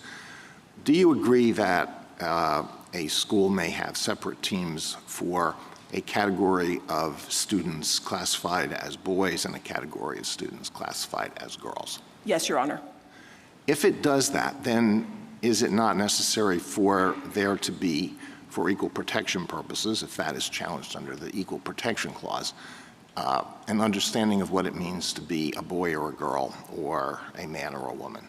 Yes, Your Honor. And what is that definition for equal protection purposes? What does it mean to be a boy or a girl or a man or a woman? Sorry, I misunderstood your question. I think that the underlying enactment, whatever it was, the policy, the law, we'd have to have an understanding of how the state or the government was understanding that term to figure out whether or not someone was excluded. We do not have a definition for the court. And we don't take issue with we're not disputing the definition here. What we're saying is that the way it applies in practice is to exclude birth-sex males categorically from women's teams, and that there's a subset of those birth-sex males where it doesn't make sense to do so according to the state's own interest. Well, how can a court determine whether there's discrimination on the basis of sex without knowing what sex means for equal protection purposes? I think here we just know we basically know that that they've identified pursuant to their own statute, Lindsay qualifies as a birth-sex male, and she's being excluded categorically from the women's teams as the statute. So we're taking the statute's definitions as we find them, and we don't dispute them. We're just trying to figure out, do they create an equal protection problem? All right, suppose this school that has a boys, let's say, track team and a girls track team. The school has that. And a student who has the genes and the reproductive system of a male and had those at birth and has never taken puberty blockers, never taken female hormones, never had any gender altering or affirming surgery, says, nevertheless, I am a woman. That's who I am. Can the school say, no, you cannot participate on the girls' team? Sorry, so you're just a birth-sex male who has all the advantages of birth-sex male hormones, and can the school bar him from the women's team? Yes, they can. But that person, is that person not a woman in your understanding? If the person says, I sincerely believe I am a woman, I am in fact a woman. Is that person not a woman? I would respect their self-identity in addressing the person, but in terms of the statute, I think the question is, does that person have a sex-based biological advantage that's going to make it unfair for that person to be part of the women's team? And that's the rationale for the regulation, and so that's the way we would be testing that hypothetical. Well, the reason I'm asking has to do with discrimination on the basis of transgender status. So what you seem to be saying is, yes, it is permissible for the school to discriminate on the basis of transgender status, because if this person is a trans woman, a trans girl, and is barred from the team, from the girls' team, then that person is being subjected to differential treatment based on transgender status, right? Well, that would be, then the question would be whether it was, the scrutiny would be satisfied. So from our perspective, that would be a transgender classification. It would get heightened scrutiny, and it may be satisfied here because of the need to have, to curtail unfair athletic advantage. That would be the analysis. We are not pressing in this case the notion, and the case does not require the court to decide whether transgender women who've gone through puberty and have not suppressed their testosterone would be able to play on a men's team. And the record here is a preliminary one where that doesn't present that question for the court.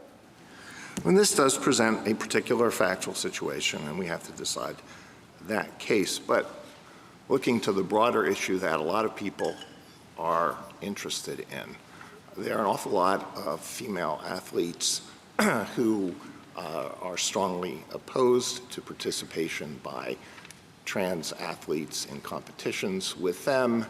What do you say about them? Are they bigots? Are they deluded in thinking that they are subjected to unfair competition? No, Your Honor, I would never call anyone that. And I think what we're saying here is that you have to, that's the reason why there is intermediate scrutiny, or even in rational review, you don't legislate based on undifferentiated fears. You base on trying to make a rational response to what is a perceived issue. I think here, although I would take issue with the notion that there was no reference to transgender individuals in the creation of this law, I really would direct the court to JA. Again, this is not about animus. I'm just saying that if you look at JA, pardon me, I need my JA 105 through 112, there are numerous references from the sponsor of the law saying the way we're going to try to protect women's sports is to not have transgender women play on the women's teams, and that was the fear that they had at the time. Again, that is not an accusation of animus. It's just a question of what was the statute doing, and then we go to the point of, does the statute survive heightened scrutiny? That would be the inquiry. Do you think that the success of trans athletes in women's sports is proportional to the percentage of trans athletes who participate in women's sports? I think I would direct your attention to, there's I want to make sure I have the right amicus. There's an amicus brief that talks about actually some of there are examples, obviously, of some transgender people that have participated and excelled. They actually are few and far between. You know, we have our client here who tried to make the NCAA team because of the injunction. She was too slow. She played club soccer, club running. She was even an officer in one of those clubs, just doing what you would hope a college student would do. You'll hear from my colleague about the other case. But I do think that, and there's a brief that in the amicus briefs that will share the examples of showing that's a bit overstated. Would the analysis be different if they were more successful? No, I think it would be, to the extent, I mean, we've already covered that transgender people are a meaningful slice of the population, but a small slice. I think the state, if there were a concern of women's sports being fully overrun by an outbreak of a huge new number of transgender people, that might be a different factual situation. In the end of the day, and we understand that there were legislators who were concerned about that. The legislative history makes that clear here. But that wasn't the factual basis before the court. If there were actually a threat to women's participation in women's sports, that could be a different analysis, because obviously the goal of sex equality in sports is a very important goal. We don't take issue with that. We just would say that I think this is an important moment to just take a step back and say, is this law actually responding to a problem in a rational manner, or is it actually overreacting on the presumption that transgender women are categorically going to be strong athletes when that's not the case? Well, just to put the big picture, and you know this on the table, and let you respond to it, but obviously one of the great successes in America over the last 50 years has been the growth of women and girls sports, and it's inspiring.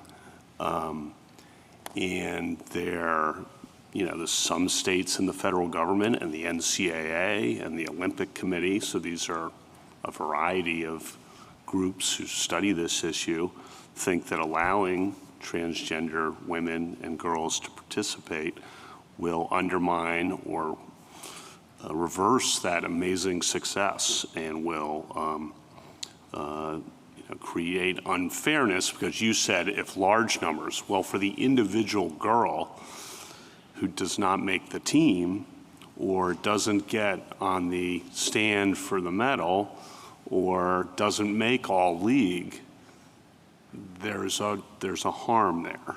And I think we can't sweep that aside. And I think that's what's undergirding some of the concern in this big picture, and there are harms on both sides. So I completely understand that, but I just want to let you respond to that, because that is, the NCAA, the Olympic Committee, a lot of states, federal government, that's a lot of people who are concerned about women's sports and think this raises a big problem, and I just want to make sure you can explain that. Thank you, Your Honor. And just to be clear, Title IX is a huge triumph, and I'm a veteran of women's sports myself. I'm glad it exists. It's made a huge difference in our society. That's not what we're talking about here. But I do think, to the point of, for the podium question, I think the question is there an unfair biological advantage? That would be the question. So I understand the point. If there is somebody who's coming in with an unfair biological advantage, that would undermine the entire point of separate sports in the first place, which was to allow women to have a place to thrive, to be strong, to win, not to just be the B team. The question in this case is if the person had actually mitigated their sex-based advantage, which maybe interestingly, maybe counterintuitively, actually is more about circulating testosterone after puberty than a lot of the other things we might think are sex-related, then that girl that's come in second to a transgender person that's mitigated actually may just have come in second because the transgender person had a was similarly situated, but was stronger in that one competition. That's why we are here not proposing a rule of absolute inclusion, but saying that in the case of people like our client who have mitigated, their exclusion doesn't match the statutory interest. Counsel, can I ask you a question about analytically in the discrimination on the basis of transgender status?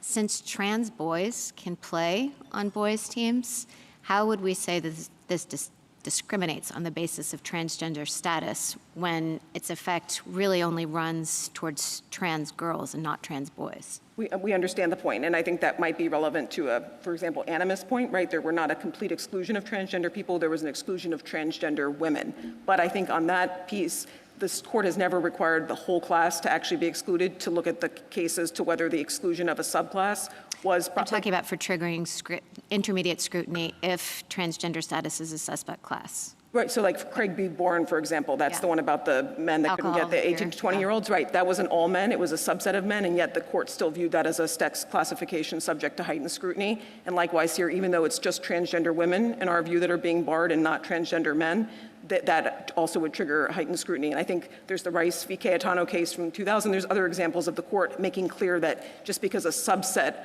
of the protected class is being excluded, you still would apply heightened scrutiny. Another question about the science. So you were talking about circulating testosterone being kind of the marker. Idaho is saying, well, that's not the only indication. There are other, when I asked the question about 6-year-old teams before that there are other just kind of genetic hardwired differences, maybe in size, et cetera, that don't have to do with circulating testosterone. Is it your understanding that testosterone is it? So, and my colleague who will present the argument in the next case, is that the record there was more about prepubertal and puberty. Right. I think that the 5% even is not clear whether that's just environmental or biological, actually. Right. But I do think, so there are other things that I think, like height, bone size, there have been some other discussions of this. This is an underdeveloped record, by the way. This needs to go back and have a full trial, except that it's moot. But I think the point there is that, no, I'm not trying to make a point on that. I'm not trying to pretend that I'm going to have a trial when we're not. Yeah. But I think the point is that sometimes counterintuitively, it's like having a larger frame, but not having the muscle and the testosterone to drive it could actually put the person in a worse position. And that's a study that was commissioned by the Olympic Committee. It's footnote 6 of our brief, indicates that actually it could be actually put the transgender woman at a disadvantage if they happen to have larger bones and less testosterone or muscle to drive those bones. Last question. So below, as I understand it, your client challenged the verification procedures. Yes. Except when we were talking about how this might be administered, I understood you to say that it would be by checking testosterone levels, because it would be okay to say, to Justice Alito's hypothetical about the cisgender male who has taken no steps and who is now trans, to exclude that person.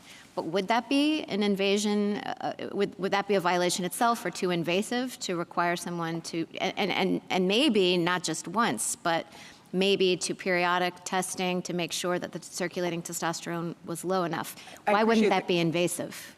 So that's an ordinary blood work that a transgender person would get, and that's why I think it's of the nature of the minimal burdens, like in Nguyen and the other cases where the court has said intermediate scrutiny applies, and you actually can, if there's minimal things you have to do to make yourself fall in the category that we want to keep protected, we can require that of you.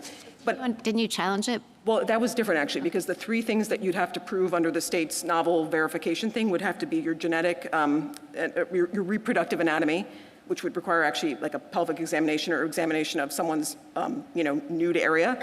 It would be chromosomes, which would require chromosomal testing. That's not what we're talking about. Or it would be endogenous testosterone. And the reason why that wasn't a problem is not because of a blood test. It's not invasive. It's because it would have required the transgender person to stop their hormone treatment to get back to an endogenous level to be able to show they're endogenous. Okay, so the distinction between circulating and endogenous. Right, the point was that was actually in a way, like, and I'm not trying to cast aspersions, but a kind of a false requirement for transgender people because they aren't on their endogenous testosterone when they're on hormone therapy. They're on a non-endogenous medical treatment. Thank you, counsel. Justice Thomas? Justice Alito? Sotomayor? I'd like you to address mootness because you raised it with Justice Barrett. Is this case moot? Could you respond to the other side's positions or arguments as to why it wasn't? And how do you respond to that? Secondly, Justice Barrett did raise earlier, this law applies even to primary schools, correct? Taking your second question first, yes, I don't think it's in the record whether or not there are any primary schools, whether they sex separate or not, but that is the law. And so, at least as to that subgroup, no one could doubt that primary school children might have the strongest argument that there's no difference in their physical makeup that would cause harm or otherwise create an advantage, correct? That would be our position, Your Honor. In this case, we had both our client who was at college at the time, and then we had a high school intervener who was worried about being subject to the sex verification, so we didn't really get into the building a record on the But the point is that the law might be overbroad in many ways. Certainly, yep. And there's still, as you noted, Idaho is the first or the second state to pass this law? It was the first. I mean, these cases come to you because they're early and ones. the record here was the most underdeveloped, correct? Including because it was a preliminary injunction. There was a substantial amount of expert material in the record that allowed the district court to make appropriate findings, but it was not the level that you build up for a trial. And both courts said that the record had to be looked at more carefully. Expressly, they did. All right, so answer the mootness question. I mean, Your Honor, all I can say is that we've tried to provide the court with accurate information as soon as it came to pass. In 2024, when we opposed certiorari, our client still was active and intending to play sports. The court granted the case.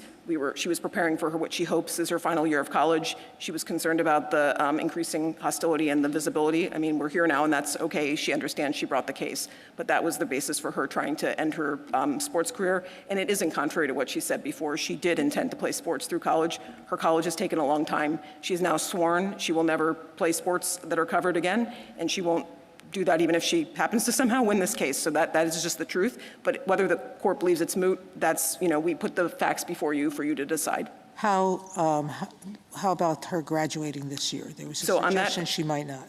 As you can tell, we have, college students have so she is trying her best to get through college. I think at this point, and I'm just basing on what I know of as to today, she's unlikely to graduate by May, as my friend said, but is hoping to make through summer credits, could graduate in the fall. Finally, in terms of the sports teams, the Olympic team, that all happened in 2025 after our president directed them to. We do think that's worth parsing out. Again, there's been a lot of contentions made on both sides that are extra record, but I do think a lot of those things flowed from the executive order. There were some other sports orgs that were doing different things, but I think we have to be careful not to broad brush that because some of it may have been political, some of it may have been scientific, and the record really isn't fully before the court. Justice Kagan? Ms. Hartnett, I just want to get your understanding of what constitutional review would look like in this context. So you said it's not individual by individual. You have to come in and say there's a class that's not being treated appropriately. What is that class here? And thank you, Your Honor. And I would say I don't think the court has ruled out the individual case. I just think we weren't presenting it that way because we were trying to align ourselves with how the court had looked at it. I think we would say we represent the group of people that do not have an athletic advantage, that have mitigated their their biological advantage of being born male. So who do not have an athletic advantage for reasons of taking certain medications or hormones or no sex-based biological advantage. So it would encompass both people that had gone through the male puberty and had mitigated. It would also encompass others that have not yet gone through puberty or that staved off puberty with the puberty blockers. And as to those people, who has the burden of showing that the justification doesn't fit? I think I think once we've identified the subclass under intermediate scrutiny, it is the state's burden to show a substantial relationship for that group, and they failed to, and that's how those other cases proceed. You wouldn't think that because we are talking about an as-applied challenge to a law that's facially everybody concedes legitimate, that the burden should shift to you? I don't think that's how the cases looked at it when they were assessing. They were kind of assessing whether the state had provided enough to allow the exclusion. For example, in Lair, the state had made an adequate showing to show why the parent in that case was properly excluded. And how do you think the question of scientific uncertainty should play out in an analysis like this? Thank you. That's a good question, and I know this was something the court did address in Scrutiny, a rational review case, but citing Carhart, which also talked about that. I think the one thing we definitely want to have is complete findings, so that's why we really were urging to have a full record developed before there were any final judgment of scientific uncertainty. I think the court has not fully grappled with what does scientific uncertainty mean and how does it come into conflict with heightened equal protection scrutiny, but I think we don't need to present that yet because on this record, there was not uncertainty. This person had mitigated, testosterone was the determinant. Maybe on a later record that would come out differently, but I don't think that. Just play it out a little bit if there were scientific uncertainty. I mean, if it really were an equipoise, then I think that that is a situation where I think it's still heightened scrutiny. So under a heightened equal protection scrutiny, the burden is on the state to justify the law, and if they haven't been able to justify that, that usually fails. If it's really a question of they're at 50-50, do we allow the state some leeway? I don't think that's been answered in the court's cases. Normally, the heightened scrutiny controls, and there's not a deference on top of that in the equal protection context. Thank you. Justice Gorsuch. Just to follow up on that, I wonder if that starts to sound like strict scrutiny, because if the point of intermediate scrutiny, of course, is some leeway for the state, not a perfect fit, at least in the facial area. But if there's scientific uncertainty about whether puberty blockers and testosterone suppressants completely or mostly or some percentage of the time eliminate all competitive advantage, some competitive advantage. I mean, you've been very careful, I think, and rightly so, to talk about mitigating advantage. But I don't know, does the state have to show that it eliminates advantage and it doesn't eliminate, some percentage of advantage remains in each individual case, or for the group as a whole? I'm struggling to understand your response to Justice Kagan on that score. Maybe I'm inartfully posing the question, but I hope you understand. I do understand your question. I think the question is at some level, I think the question is where you have science that's developing in real time at some level, what happens, how does that dovetail with a state that's trying to regulate and do that? I think what we can say on this record is the categorical exclusion is really not supported, I don't think, by any science. This again was from kindergarten through college. And so there'd be some subgroups at least. And I think there has to be an effort to try to tailor it. I think here the problem was there was a reaction of transgender women, a picture of what that would be, kind of an undifferentiated fear, frankly, from the Cleburne case. And so I think I appreciate all of that, but it seems to me from my glance at the record, and quite a record it is, that there is a healthy scientific dispute about the efficacy of some of these treatments, and that's understandable. And I'm just wondering, how does that fit with, assume there is some dispute, and I understand the record remains to be developed further, but how does that fit with intermediate versus strict scrutiny? At the end of the day, it's the state's burden to show a substantial relationship, and I think in the case of something where they're doing their best and have the best evidence some evidence to support what they're doing. Some evidence, the best evidence, exactly. I mean, that's a level of evidence that wasn't met here. So the study and the findings. I mean, the district court made a really good point. That study had actually been retracted, and it didn't pertain to transgender athletes. So in a way, this is not the hardest case. I appreciate it as a hypothetical. I guess what I would just urge in this area that's sensitive, obviously politically, but also as a matter of science, to at least let a record develop in one of these cases that lets you decide, actually, is this I totally agree with that. 50-50 versus 80-20? All right, but 50-50, does the government win? Does 70-20 the government win? That's what I'm getting at. I understand the complexity of the record and the difficulty of the science, but if we're going to have individual cases brought, that's the kind of question we're going to ultimately have to answer, not the science question, but the percentage question, if you will. No, I understand that. I mean, VMI does provide some sort of a metric of what we would do there, which was we looked to see there were kind of evidentiary debates on both sides of that. But even if you could say that a lot of women may not have ever made the cut, the fact that there were some that did was enough to invalidate the entire policy. So I think there are ways for courts to make those judgments, and I think the court has not yet, I think, encountered a case where heightened scrutiny puts a heavy burden on the state. It's not an insurmountable one, like strict scrutiny normally is. And then what happens if it ends up with the evidence being a tie or close to it when we go back to the trial court? I think that would be that would be breaking some new ground, because I don't think there's an equal protection case that decides that issue. Usually the evidence is kind of clear on one side or the other about whether the restriction is justified. That would remain for us to decide at a later point.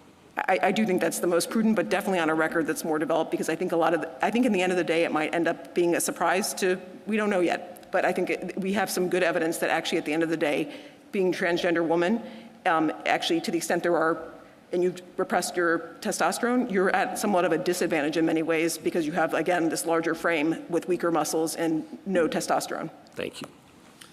Justice Kavanaugh? Just to follow up on Justice Gorsuch's question, a broader frame about the role of this court when there's scientific uncertainty. I mean, there'll be different district courts who do different things, almost certainly in different cases, and in an area of scientific uncertainty where there's strong assertions of equality interests on both sides. And so it's going to come to this court, and we have to decide for the whole country, constitutionalize this. And I guess given that half the states are allowing it, allowing transgender girls and women to participate, about half are not, why would we, at this point, just the role of this court, jump in and try to constitutionalize a rule for the whole country while there's still, as you say, uncertainty and debate, while there's still strong interest in the other side? And I think one of the themes of your argument's been the more people learn, the more they'll agree with you. At least I've detected that theme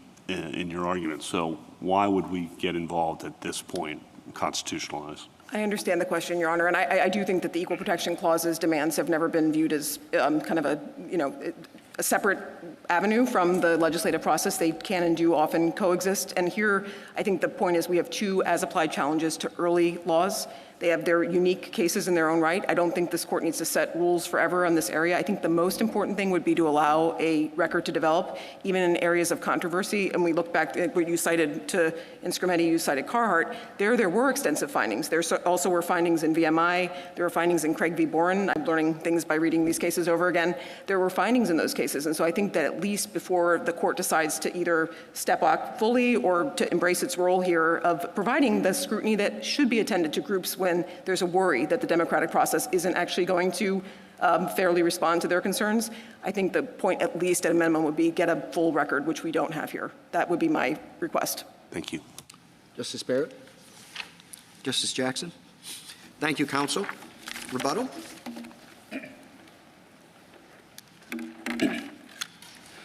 Thank you, Mr. Chief Justice. A few points. I heard just a moment ago that there is no real threat to women's sports. We strenuously disagree. We cite Your Honors to the UN Special Rapporteur's report that says 600 women have lost 890 medals in 29 different sports.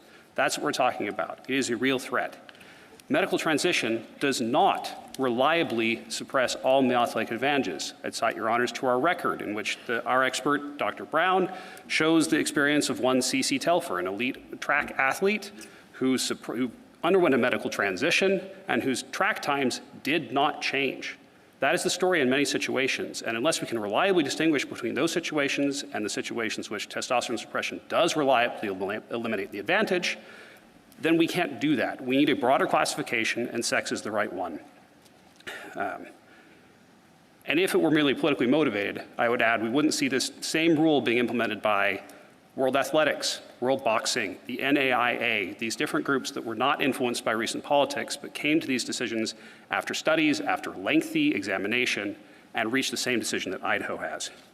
Justice Gorsuch, in your colloquy with Respondent's counsel, she agreed with us that this is not the same as the discrimination that has been faced on the basis of race or on the basis of sex in this country.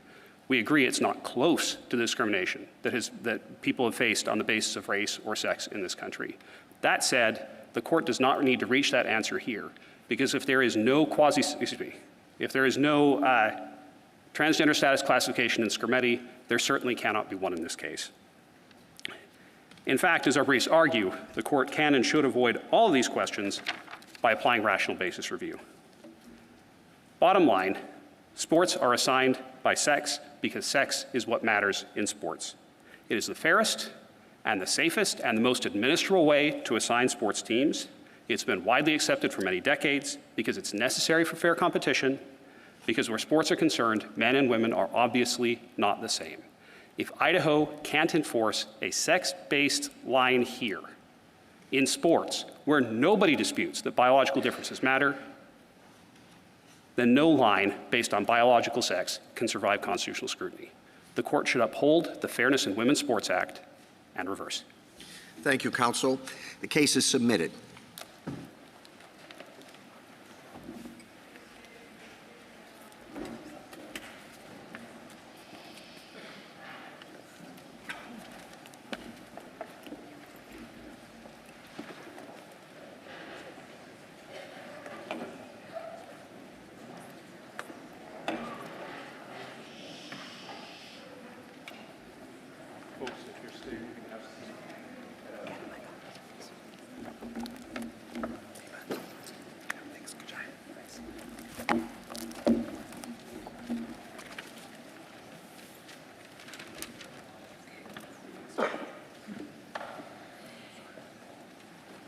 Ladies and gentlemen, you are staying for the second case.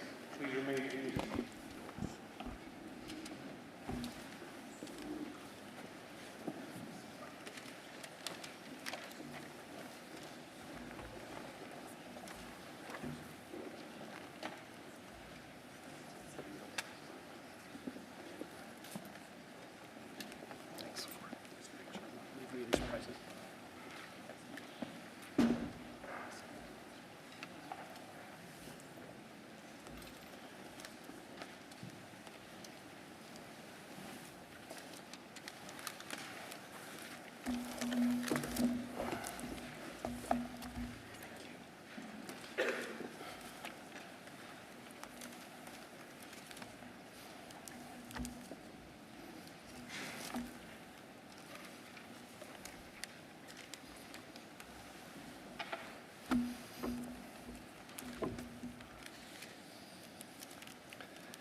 Argument next in case 2443, West Virginia versus BPJ. Mr. Williams? Mr. Chief Justice, and may it please the court. States have long assigned students to sports teams by sex. West Virginia is no different. Maintaining separate boys and girls sports teams ensures that girls can safely and fairly compete in school sports. The question today is whether this enduring structure can continue. It can. Title IX permits sex-separated teams. It does so because biological sex matters in athletics in ways both obvious and undeniable. The text, history, context, and structure of the statute, alongside regulations expressly authorizing what West Virginia has done, confirm as much. Respondent says that West Virginia schools can no longer designate teams by looking to biological sex. Instead, schools must place students on sports teams based on their self-identified gender. But that idea turns Title IX, a law Congress passed to protect educational opportunities for girls, into a law that actually denies those opportunities for girls. The court should not embrace that backwards logic. Aside from its problems with Title IX, the decision below constitutionalizes one side's view of a hotly disputed issue. But West Virginia's law does not offend the Equal Protection Clause either. The West Virginia legislature reasonably and rationally defines sex based on biology and acknowledged the physical differences that biology creates. Given those differences, the law satisfies rational basis review. And the state's law satisfies even intermediate scrutiny because it is substantially related to the important governmental interest in ensuring fairness and safety in girls' sports. Respondent attacks the law by searching for a transgender classification that simply isn't there. The law is indifferent to gender identity because sports are indifferent to gender identity. Ultimately, West Virginia's law, like the laws of at least 26 other states, simply preserves the enduring structure on which girls' sports depends. It should be upheld. I welcome the court's questions. What's your view of what Title IX, how it defined the separated sexes, male and female? So under Title IX, Your Honor, we would look to the ordinary understanding of sex at the time that Title IX was passed, 1972, and I think also relevant would be 1974 when the Javitz Amendment was passed. And at that time, the ordinary understanding of sex was biological sex, consistent with the understanding of sex reflected in West Virginia's statute.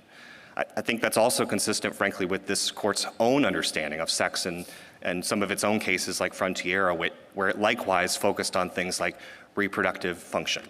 Well, with that definition, how would you square this challenge with the continued existence of Title IX?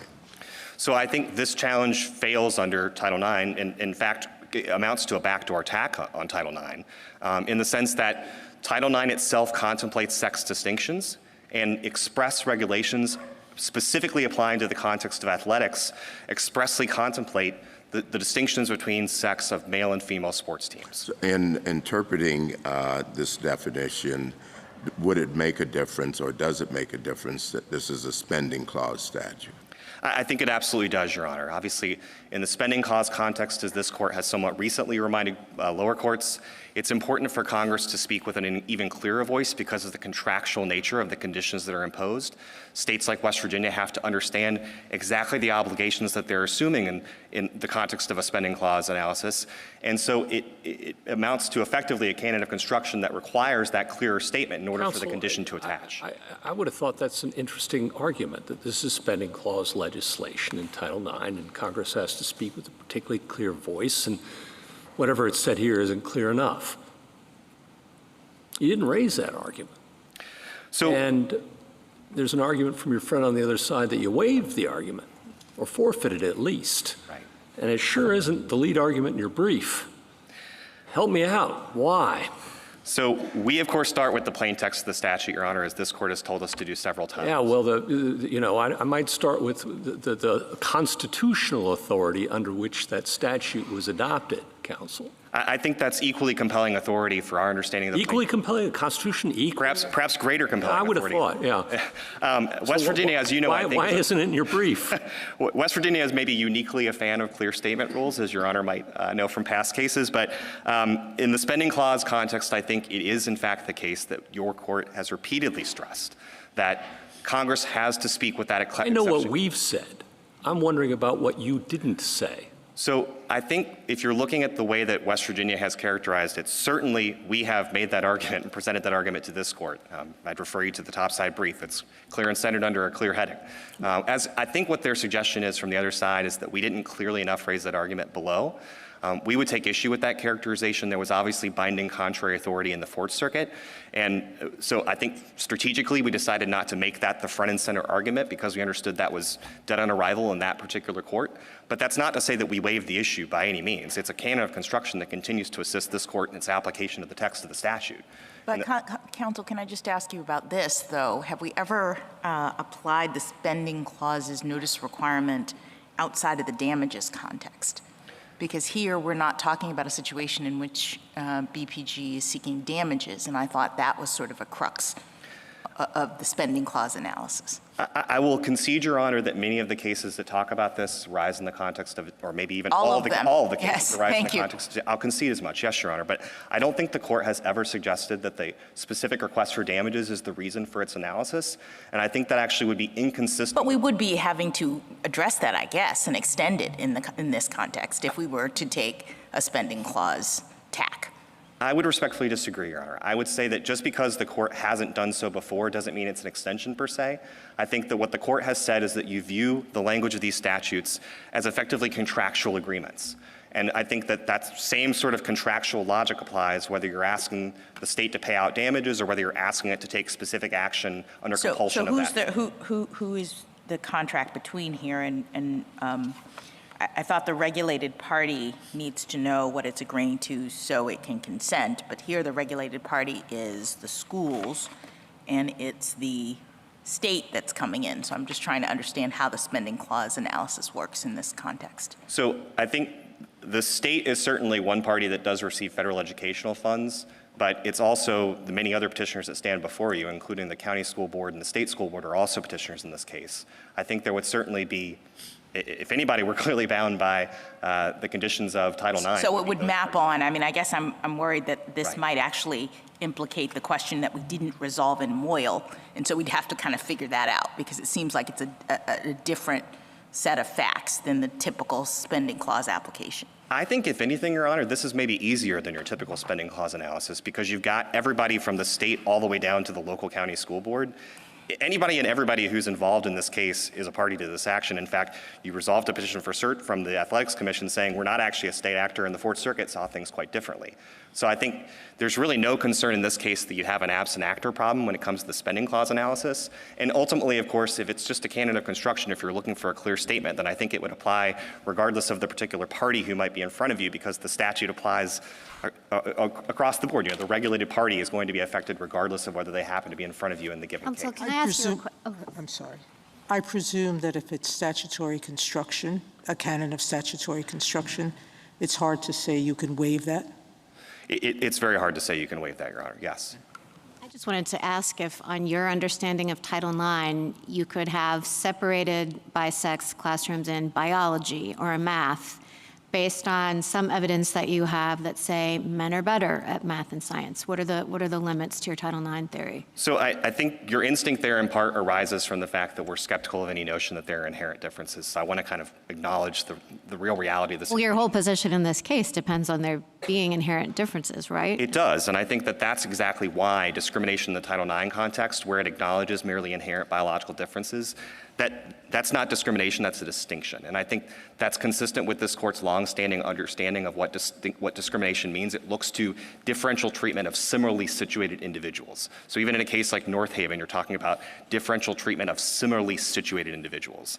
So if we're talking about in an athletic context, you're not addressing similarly situated individuals. And I think, again, the Javitz Amendment and the regulations that flowed from the Javitz Amendment are a realistic reflection of those meaningful biological differences. The Javitz Amendment gives you a reason in the sports context maybe to do it. I'm just wondering whether, your friends on the other side have basically conceded that Title IX allows sex-separated sports teams. So I don't know that we need to really get into that. I'd be a little bit concerned about what the ramifications of that might be. And the Javitz Amendment in the context of sports makes a difference anyway. But more broadly, I mean, if a state produced some studies saying, listen, women's presence in, calculus is holding men back because they're so much more capable and they can just move so much more quickly. Seems to me like there'd be some risk on your understanding that that would be okay. I think, again, realistically, Your Honor, that would almost certainly fail on the lack How about chess club? A chess distinction, I think, again, might fail because there's an actual lack of evidence of meaningful physiological differences that are reflected in the existence of the express regulations in the athletics context. I mean, I think a lot of people would say, if you look at the ranks of chess grandmasters, there are not a whole lot of women there. And, what does that mean? Well, I think, I think that there's a sort of intuitive. I think there are a lot of chess grandmasters who would tell you that women just for whatever reason, they're not as good as this. I think chess is an interestingly closer question. I've come to understand just recently, in fact, that there are sex distinctions in the elite. You're fighting the hypothetical, and I guess the question really is, okay, Title IX says you can't discriminate on the basis of sex. Yes, sure. I understand what that means. I think I do, right? Can't treat men and women differently. Okay, all right, fine. But you're saying, but it matters whether they're similarly situated, and your friends in the government like that line too. Well, there's, I got a lot of evidence that girls perform a lot better in high school than boys. Okay, there's a lot of scientific evidence, whatever, or let's just posit that, all right? Well, so I'm going to have a special remedial program for boys, and the women can't come. And because they're not similarly situated. Why on earth would Title IX care about that? It says you can't discriminate on the basis of sex in a program or activity of your educational institution. So I think... Why put that gloss on it? And, Your Honor, I want to be clear. I think the task for the court today is somewhat easier in part because of the express regulations that they have actually not challenged and that do expressly contemplate exactly what West Virginia has done. So I think... Your hypothetical, yes, of course, is there, but I think the reality is that Congress and the agency have together kind of addressed this specific question in a way that makes this court's task much easier. But I think the problem may be with Maybe another answer, we don't need to rely on this similarly situated argument. Is that what you're trying to tell me, counsel? I think you could also take that approach, yes, Your Honor. And I think the reality is that that hypothetical addresses a situation that's much closer to the sort of exclusion and the specific context that gave rise to Title IX in the first place. And so I think that the court would be much more legitimately concerned that that would detect the very problem that Congress is trying to head off in passing Title IX in the first place. But I think that really kind of puts the lie to the position that West Virginia is somehow discriminating because it's advancing the very same purpose that Congress itself was trying to advance in enacting Title IX in the first place. I mean, that's why West Virginia somewhat deliberately made its law mirror the exact same language from the express regulations themselves. I'm afraid I've got one more question. Oh, I'm sorry. Please go ahead. No, you're. I can do both. No, you can't do both. That's not fair. That's not fair. I mean, even by our standards. You make the argument that on the basis of means solely because of, solely. We have long said that because of means but for, not solely because of. The Rehab Act speaks of solely because of. It seems to me an awful big stretch, counsel, to say that on the basis of imports anything other than but for causation.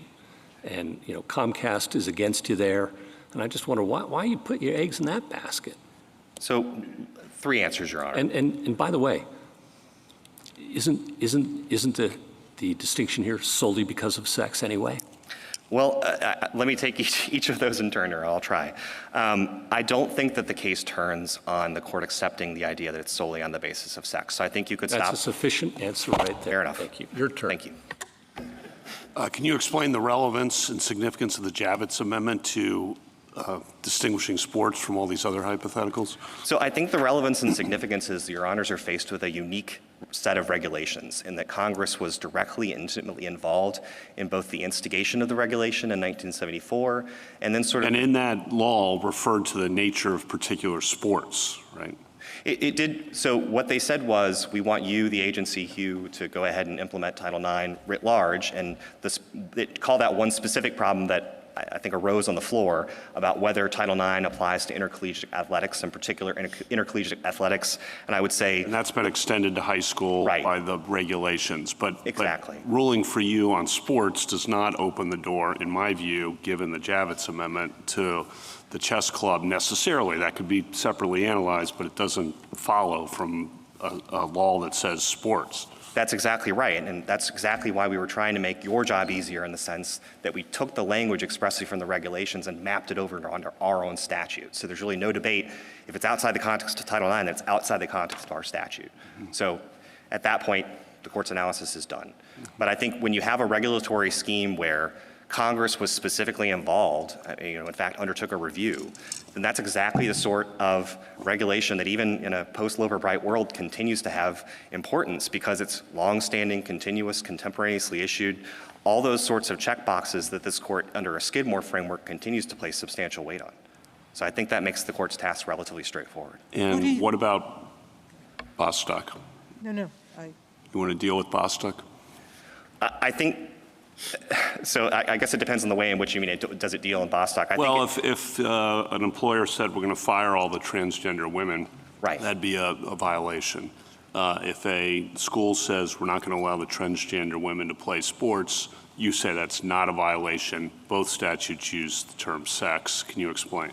I think the reason why is, well, to be clear, our statute is very different from a specific choice to say a transgender person shall not participate because of their transgender status. And I think that really is what makes the difference between this case and Bostock, is Bostock is attacking status-based discrimination, and West Virginia would, I think, be in a much different position if we had just said transgender persons shall not compete. But that's not what West Virginia— What if it said transgender women and girls shall not compete in women's and girls' sports? I think, again, that's a much closer question. I think if we're talking about engaging with the actual status— You think you could lose under Title IX with a statute that said that? I think Bostock, I think, now I understand Your Honor's question. I think Bostock raises an interesting question as to whether that reference to transgender status would in turn implicate the sex status that Title IX is meant to address. But ultimately, I think the court doesn't need to address that because you can stop at the first step, right? You don't have an actual transgender exclusion that would give rise to that kind of linkage of analysis. Thank you, counsel. In terms of Bostock, I understand that to say that discrimination on the basis of transgender status is discrimination on the basis of sex. But the question here is whether or not a sex-based classification is necessarily a transgender classification. And I wonder if that is consistent with your understanding. It's entirely consistent. I would say on the equal protection side in particular, and also in the Title IX context, I think for some of the reasons I just discussed with Justice Kavanaugh, I think the court can stop and say that a sex definition and a reference to biological sex is not the same as a transgender classification. And I think even if we engage in the sort of but-for causation analysis, I think it's as simple as saying, does the result change if you change the gender identity of the individual involved? And the reality is, if you apply the West Virginia statute to someone identifying as a biological boy identifying as a boy, applies in the very same way as a biological boy identifying as a girl. Justice Thomas? Justice Alito? Justice Sotomayor?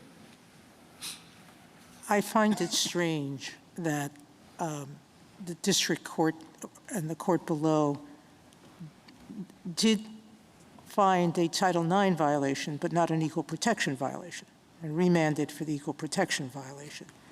I'm not sure how it could do that, because it would seem to me that if the evidence is not sufficient to justify finding an equal protection violation, it's not sufficient to find a Title IX violation. Is that correct? At least on the record as it exists now. Right, and so to be clear, the district court actually ruled for West Virginia on both Title IX and so the Fourth Circuit said, you lose on Title IX and we're not sure about equal protection. But assume the Fourth Circuit is right. Right.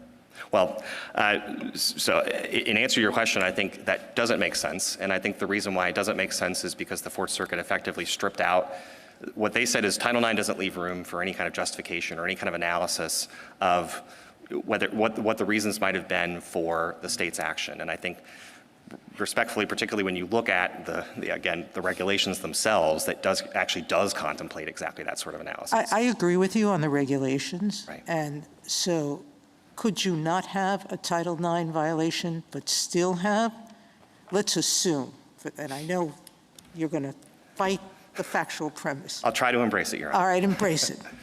All the scientific evidence showed that there's no difference between cisgender girls and trans girls. I know there's a fight about it. It hurts. I know it hurts. But assume it. Could you not still have violated? Could we hold that as the regulation stands, the regulation would permit you to discriminate, but the equal protection clause would not? So let me try to get my head in the framework of assuming. I think the regulation would still allow us, under its express terms, right? I'm assuming right. Yes. And so you're asking, even assuming our compliance with the regulation, could we still have a potential equal protection problem? Yes.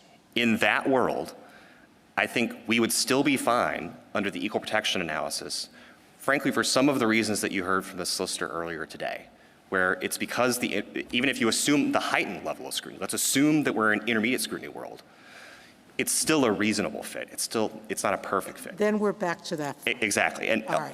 I know we've had a long colloquy about that today, but ultimately I think that's what I just destroyed that by saying that the science has said there's no difference. Well, and we know that's not true. But assuming the science said there was no difference, right?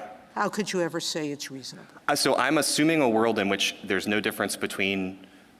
So you're saying testosterone suppressed individuals? Is that? No, or you're saying all men and women, full stop? Right. Oh, okay. Maybe I apologize for misunderstanding the hypo. If we're assuming a world in which there's really no biological difference, full stop, as to men and women, full stop, then I think, right, the legitimate governmental interest falls away. I agree with you. Justice Kagan? Disagree? Justice Kavanaugh? There are, as we've discussed, a bunch of states that allow biological males who identify as female, transgender women and girls to play women and girls sports. We were talking about that with the Solicitor General earlier. On your theory of Title IX, Right. are those states violating Title IX rights of the biological females? I think it's a much closer question under Title IX than it is under equal protection. And I think the reason being is that the regulations specifically say there's well, what do you think the answer is under equal protection? I might as well ask that. So under equal protection, I think we agree with our friends in Idaho that there's enough room for California to make a different determination. Okay. I think under Title IX, the reason why it's a closer question is because of the existence of the regs. And the regs start by saying you start with co-ed teams, and then you can move down to sex-separated teams in the context of contact and competitive skill. And it really contemplates a real, genuine sex distinction in that move down B provision. Mm-hmm. And then, of course, it pivots. It also has the catch-all where it says, but actually in the contact sports, you can't even, you can't move back in the co-ed world. So I think if a state is moving away from a genuine sex distinction as the regulator contemplated and as Congress ultimately contemplated, then maybe they're kind of, if you think of B as a safe harbor in a sense, they're outside the scope of that safe harbor, and now they're running into the problem in A. So I don't think the court needs to get into any of that. Right, I agree. I'm just trying to know what's coming. But I think that is, it's a closer question at least than the equal. Because your theory is that sex is biological sex in Title IX, or is that not your theory? No, that is, and it's not our theory, Your Honor. It's just it's the ordinary understanding of what sex meant, both in 72 and 74 when the regulations were themselves implemented. So I think we're just trying to be consistent with that. Thank you. Thank you. Justice Barrett? Justice Jackson? So I guess I'm trying to puzzle through whether or not there is some independent form of discrimination against transgender women that is distinct from the sex separation that Title IX allows. So I appreciate that your argument is that because the regulations permit sex separation and that hasn't been challenged, that should be the end of this inquiry, basically. And I think you get there because you say you're sort of picking up on this idea that maybe this is just about a definition of who is a male or a woman. Is that right? I think to some degree, but it's also, Your Honor, it's just because we're indifferent to a person's gender identity in applying the law. But the law actually operates differently, I think, for cisgender women and transgender women. That is, with respect to their desire to play on a team that matches their gender identity, cisgender women can do it, transgender women cannot. And so we do appreciate a distinction, I think, that is being drawn on the basis of your gender status, gender identity status, trans or cis, right? So, and I want to make sure I understand Yes. if we're operating in Title IX world or equal protection world, because I think it might make a difference to the answer. But okay, let's start with Title IX. So Title IX, I think the question of, I look at this statute and see a distinction between boy and girl indifferent to gender identity. And I think that... Right, but I'm testing that proposition, right? You see that distinction, and I see it too on the separation of teams level at the beginning. Right, and I think what I'm hearing is that distinction arises from a difference in effect, and I don't see a disparate impact analysis that's sort of hidden away in Title IX. But why is that a difference in effect? So it's like a second order discrimination, right? The first order is separating male from female. Right.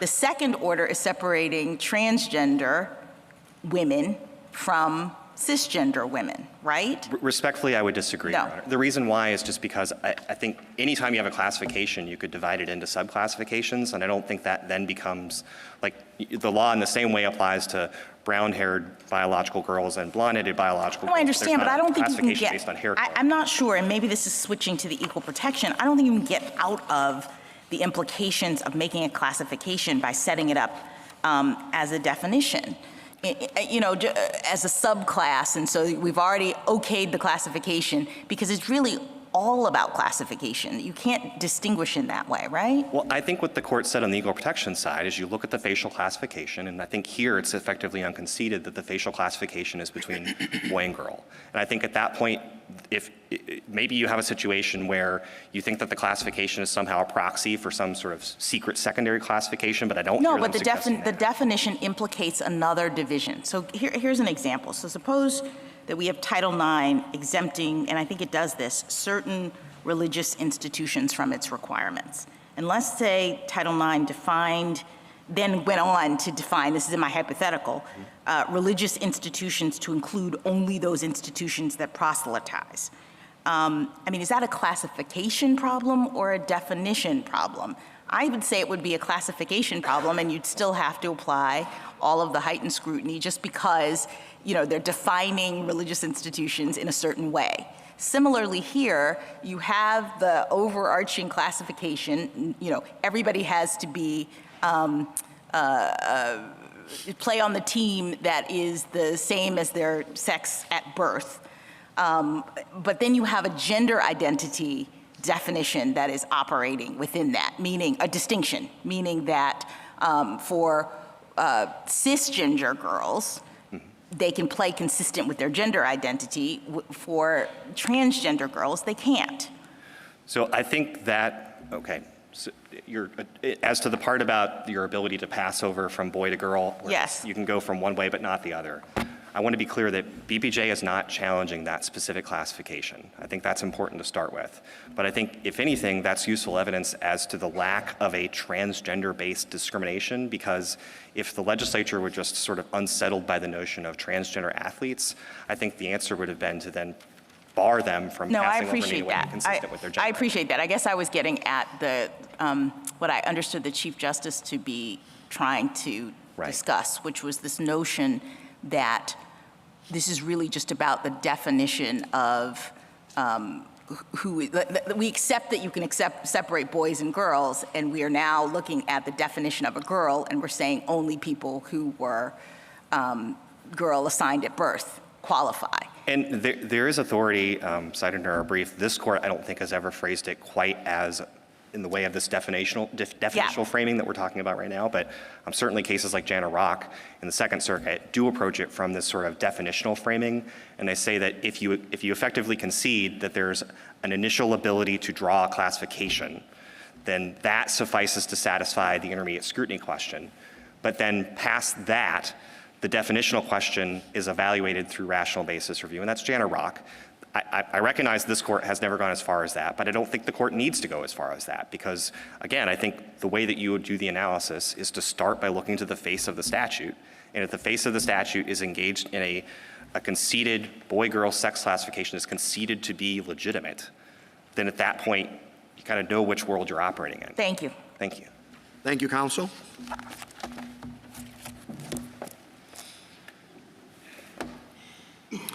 Mr. Mupan? Mr. Chief Justice, and may it please the court. So there have been a lot of different arguments made this morning, and so I think it might be helpful to just focus on what I think are the easiest way to resolve both of the claims in this case. On the equal protection claim, it's the arguments we discussed this morning about intermediate scrutiny doesn't work on this as-applied basis. So let me focus for the Title IX claim. I think the simplest way to resolve the Title IX claim in this case is as follows. The regs expressly authorize sex-separated teams. The other side isn't challenging those regs. When those regs use the word sex, they obviously use the word sex to mean biological sex in the reproductive biology sense. That's the ordinary meaning of the term in 1972 and 1974. As a result, whether or not they are right that taking testosterone suppression eliminates any physical advantage doesn't matter, because the regs define separation based on sex, based on biology, not based on circulating testosterone levels. So the difference that their claim that they've eliminated the difference just doesn't matter under the language of the regs, and that's enough to resolve the case. So your argument, as I understand it, is that they're not similarly situated. So that's an additional argument you could make, is to say that even if you just focus on the language of the statute says discriminate on the basis of sex. Discrimination, as this court has repeatedly recognized, including in Bostock, means treating one person worse than someone who is similarly situated. And yes, we don't think a man taking performance-altering drugs is similarly situated to a woman, but you don't even have to reach that question because under the regs, the question is, the regs say you could separate based on sex. Everyone agrees that sex in those regs means biological sex. Therefore, the circulating testosterone levels are just legally irrelevant under the regs. So why do you say you can separate the sexes? Why are you now taking the position in other cases that if states choose not to separate the sexes in the way you want, that they're violating Title IX? Well, so again, we think that's a separate question and you should leave it separate, but the argument we're making in those cases is the statute and the regs allow separation based on sex because of the biological differences between men and women. If you purport to separate based on biological sex, but then you allow some biological males to play on the female team, you've undermined the justification for separating in the first place. Because normally you can't separate. If you take, for example, world history class, you can't have world history class for men and women. That's generally prohibited by the statute. The reason you could separate for sex for sports is the biological difference. And if you then undermine that, you've undermined the justification for separation. So we're now back always to the science. Is there really a difference? And a difference for this kind of person? If it's not clear the way you want it to be in terms of separating the sexes, I'm wondering why it's clear for your attempt to force those states who are choosing not to do this. You're now saying you must. Again, that question is not presented in this case, and for this case, the factual dispute is irrelevant. Mr. Mupen, do you think that the spending clause should inform our analysis here? I don't think this court should invoke the spending clause in this case. Why not? For two reasons. One, we think that the statute and the regs clearly do not permit the claim. I understand that. And then the second is how the spending clause applies in the context of Title IX is, I think, a little more complicated than my friend suggested. It's not a clear statement requirement. I think if you look at some of these clear notice cases like Jackson and Geyser, I don't think you would say that those statutes had a clear statement. It's a clear notice requirement. Right, but how that applies is a little tricky, and I think in the case— Why? I mean, your argument is that in 1974 and 1960, sex meant biology, and that there's not clear notice otherwise. Why isn't that the end of it? Again, so I think the end of it is the statute clearly doesn't permit this claim. I'm just saying that I would be cautious about speaking about how the clear notice requirement applies because it is not a clear statement requirement. I understand that. You're not answering my question with how respect. so I guess what if it's a clear notice requirement at minimum and a voluntary agreement, and sex at the time of the statute meant, as Bostock said, there's a good argument it's biology. And why wouldn't West Virginia be within its rights to say we didn't have clear notice otherwise?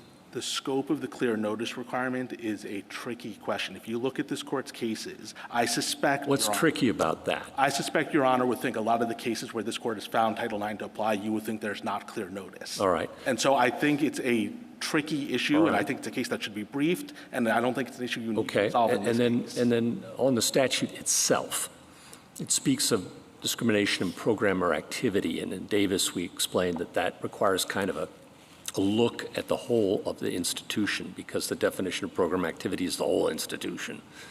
And so that's less individual focused, it seems to me. Thoughts? Well, I think that's true for the funding, but I don't think that's true in terms of how the discrimination provision works. If you discriminate or exclude in one part of the school, I don't think you could justify that by saying, well, all the rest of the school, we treat everyone fairly. I think those cases you're talking about, as long as you're receiving funding somewhere, the whole school's activities are covered. Okay.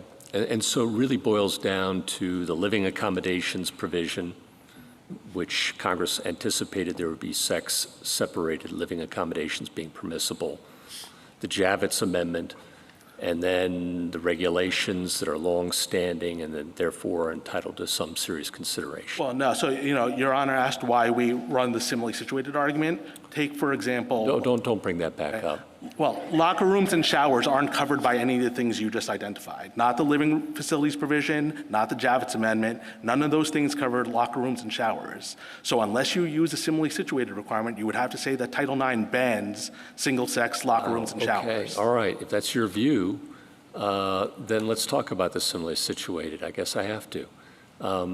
What about the hypothetical I posed earlier that when it comes to high school performance, girls are sure a lot better than boys, and so we're only going to have remedial classes for boys and girls aren't free to attend? So I don't think those differences are based on inherent biological differences. Well, let's say I've got really good science. I mean, it's all about the science, right? I got the science. You're finding the hypothetical. I'm not finding the hypothetical, Your Honor. I think what I would say, Your Honor, is that this court has held in cases like VMI that in general, classification based on sex is impermissible because in general, men and women are similarly situated. Where that's not true is for the sorts of real, enduring, obvious differences that this court talked about in cases like VMI, the differences in reproductive biology. I don't think the sort of pseudoscience you're suggesting has been baked into the it's statute. not pseudo, it's good science. That's pseudoscience to say boys' brain development happens at a different stage than girls' does. Well, with all respect, I don't think there's any science anywhere that has suggested that these sort of intellectual differences are traceable to biological differences, and I don't think the statute should be read to With respect, I don't cover think you're a PhD in this stuff, and neither, I know I'm not, but I'm asking to deal with a hypothetical. And so I guess what I would say about that, Your Honor, is... I mean, the statute says no discrimination on the basis of sex. Right. And you're saying, it's okay when they're not similarly situated.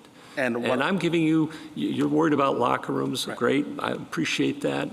But I'm worried about that math remedial class or the chess club or whatever. Right, and so look, let me put it this way. The general rule is you have to treat men and women the same. And I would have thought that's what the statute says. And I think you have to be very careful about recognizing an exception. And so when you recognize an exception for what's similarly situated, I think you should tether it to the sorts of long recognized differences that would have been recognized at the time the statute was enacted. At the time the statute was enacted, no one would have doubted that it said it didn't require I think at the time the statute was enacted, 1964, there are a lot of people who thought boys are better at certain things than girls at others that we don't believe anymore. Not based on inherent biological differences. I think that maybe in 1964 they did. And if they did, they didn't have any basis for it. Whereas for... And I'm giving you a hypothetical where I have the science to prove it. And you're saying it's still not good enough. I guess if you're asking me a hypothetical where the science existed in 1972 and everyone agreed with it, then it might be a different inquiry. That really is a hypothetical because there wasn't... Do we have to, I think these are very, very hard questions. I started with the math question before. But do we have to, because of the Javitz Amendment, because the other side has conceded that Title IX permits sex-separated sports, can we avoid your whole similarly situated argument that you run? Because I don't really like it that much either. Absolutely. That's why when I stood up here, the first thing I said was the easiest way out of this case on this claim is to say that the regs permit sex separation. They don't dispute that. Save locker rooms and all that for right. The only reason I went into it is I was nervous that any sort of suggestion that there isn't a similarly situated requirement could lead to results that I don't think the court would actually stand up to, like locker rooms and showers. And so I think I have no problem if the court doesn't take a position on it one way. Okay, and I'll say, I said I don't like the argument. At first blush, I don't like it. I'm not trying to prejudice anyone making that argument later, but I think it opens a huge can of worms that maybe we don't need to get into here because the Javitz Amendment and the concessions. That's right. As long as you don't cut it off the other way, I think that's perfectly fine. Thank you, counsel. Justice Thomas? Justice Lee? Justice Sotomayor? Justice Kagan? Mr. Mupon, you talked about you are litigating this case the opposite way among states that do not prohibit trans women and girls from participating in sports teams. Is that correct? Yes. So, and you said, and I appreciate this, that we should not address that question. Are there arguments that do suggest what the answer is on that question that we should be careful about? Or do you think that they're really self-contained boxes? I think they're generally distinct, and what I could confidently say is the argument that I identified at the outset and with Justice Barrett just now, if you just say that the regs mean sex doesn't mean circulating testosterone, and therefore you're not required to allow boys to play on girls' team regardless of their circulating testosterone level, that argument would not influence the outcome of those other cases one way or the other. Are there any arguments that would influence the outcome one way or the other? I don't think so. Maybe if you engage in discussion about what the regs meant with respect to things like equal opportunity, that might be the sort of issue where it might have implications for the other case. Thank you. Justice Gorsuch? Justice Kavanaugh? I just want to be crystal clear about that. If we say sex in Title IX is biological sex, and then we get to the next case, the California case or whatever it is, how would California still prevail if we've said that here? I think the argument the other side would make would be that the regs don't prohibit them from accommodating transgender individuals. Even though the regs permit separation based on sex, they also don't forbid accommodation of transgender individuals. The argument they would make. And they would say it doesn't matter that you're allowing some boys who have a biological advantage to play on the girls. What's the argument you're currently making in opposition to that? That the justification for separating on the basis of sex is the biological difference. And so you're undermining the justification for the separation. Right, and so we start with the separation. I think what you're saying is once you separate boys and girls teams, which everyone does, and it may be even required in my view, to have equal girls teams, then California really doesn't have an argument if we say that sex in Title IX means biological sex, which may be okay. I just want to make sure I know what we're doing. Look, Your Honor, obviously we don't think they can argue that, but I'm confident that California would stand up here and say that even if you ruled the way I just urged, they should be able to argue the opposite by saying essentially that they're allowed to accommodate on the basis of gender identity, even though the regs mean sex and sex means biological sex. That's the argument they would make. Whether that argument's right or wrong is for another case, but I don't think if you adopt the argument I'm making here today, their hands are going to be tied. Okay, and then on this premise that has been conceded, I just want to make sure I understand your view. My understanding is that it's sex-separated sports teams, so long as they're equal opportunity for girls and boys, are perfectly constitutionally permissible. Is that not your understanding? Yes. Yes. Per the arguments in both cases. I mean, it's conceded, but it's conceded because it's obvious, right? Right, because there are obvious biological differences between men and women, and that's why. Well, the why people may debate, but it's obvious, it's conceded, and so too Title IX, because of the Javitz Amendment, at least, even if not Title IX originally. Well, I would say even without the Javitz Amendment, because importantly, the Javitz Amendment is only intercollegiate. So. And it's been interpreted in the regs, though, to go to high school, and no one's ever challenged that part. That's the part, okay. Right. But that also, sex-separated sports teams are perfectly permissible under Title IX, at least with the Javitz Amendment, and probably without, correct? That's right. And that's conceded, but that's, it's conceded again because everyone accepts that. And it has accepted that for a long time, so long as the opportunities for boys and girls, men and women are equal. That's right. And I think what the other side in this case is trying to do is say, yeah, that's fine, but they're being excluded. And the problem with that is they're not being excluded from participating on the boys' team. They're choosing not to participate on the boys' team. Now, for understandable reasons, given their gender identity. But the state is not excluding them from the boys' team. And Justice Sotomayor, this explains the confusion in the Fourth Circuit's opinion, because I agree with you.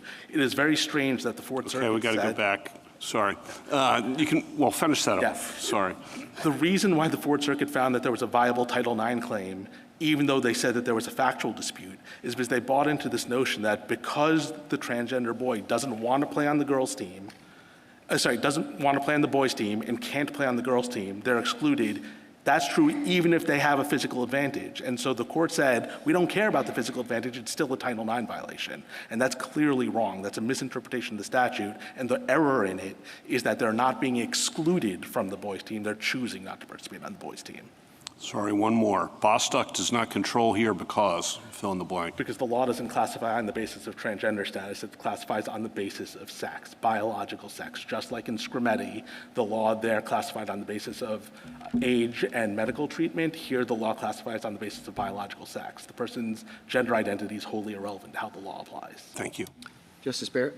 Justice Jackson? But they are being prevented from playing on the team that matches their gender identity, correct? That's the effect. So let me use your example from earlier. You Yes. said there is a cisgender woman, she could play on the team she wants. Right. There's a boy who identifies as a girl, he can't play on the team he wants. Take that same boy and switch his gender identity, but say he still wanted to play on the girls' team. Say he was a very unathletic boy. He likewise couldn't play on the team. So it's not the gender identity that's keeping him off the girls' team, it's his biological sex. His gender identity is wholly irrelevant to it. Now, I agree with you, there's a very significant disparate impact on transgender individuals by this law because they're the boys who are most likely to want to play Have on we it. said that Title IX never covers that kind of disparate impact in terms of its discriminatory effect? Well, it certainly doesn't cover disparate. First of all, I don't think Title IX covers disparate impact, period, because it uses. But in terms of its discriminatory effect, I'm just trying to understand it. Is there something to this notion that differential treatment in effect in this way could be something that Title IX cares about? I don't think Title IX covers disparate impact even on the basis of sex, and it certainly doesn't cover disparate impact on the basis of gender identity. Okay. Thank you, counsel.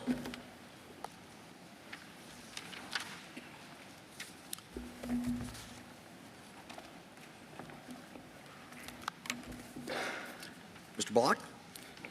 Mr. Chief Justice, and may it please the court, BPJ signed up for school sports because she was an 11-year-old girl starting a new middle school who wanted to meet people, make new friends, and be part of a team.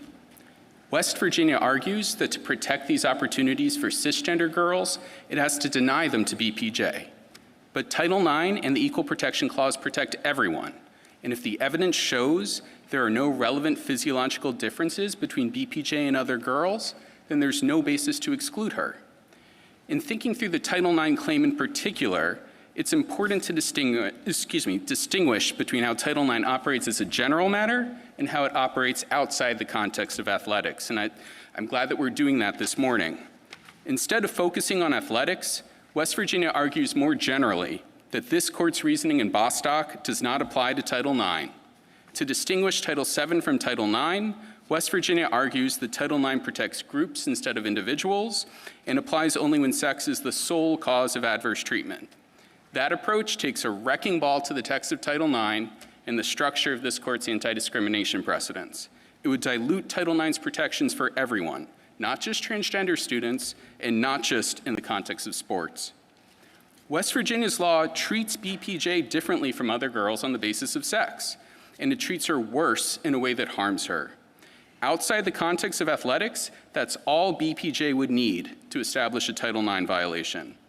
But the Javitz Amendment provides extra breathing room for reasonable regulations that take into account sex-based differences in athletics to provide equal athletic opportunity for everyone. West Virginia's exclusion of BPJ does not fall within that framework. Unlike the exclusion of a cisgender boy, excluding BPJ doesn't advance any interest in ensuring overall fairness and safety. And unlike the case of a cisgender boy, excluding BPJ from the girls' teams excludes her from all athletic opportunity while stigmatizing and separating her from her peers. I welcome the court's questions. Doesn't your claim ultimately depend on the existence of sex-segregated sports? Yeah, no, I don't think so, Your Honor. I think this is similar to Morales-Santana, where the claim was an equal protection claim. Well, I mean, let's say there were no Title IX requirement for sex-segregated sports. Yeah, well, if there were no Title IX requirement, and well, I don't think Title IX requires sex-segregated sports. Well, permits. If there were no Title IX and all the sports were co-ed, then she wouldn't be subjected to disparate treatment on the basis of sex. So I think the claim is the discrimination, and it's perfectly possible to. So doesn't that suggest that you're a subcategory of the relevant class of female athletes? Isn't that your point? Yes, well, for the equal protection claim.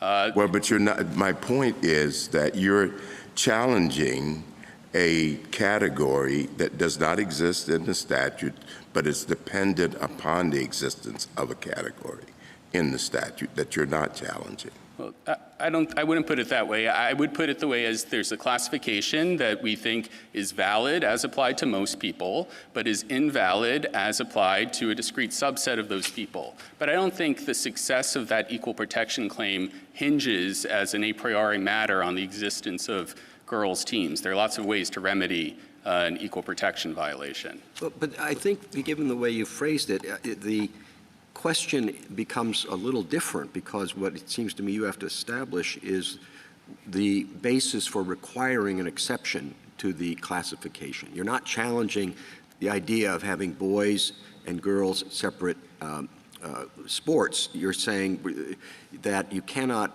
exclude transgender girls from the definition of girls. And that's an entirely different question than the equal protection question. I don't think we're arguing for an exception. I think we're bringing exactly the same argument in Caban.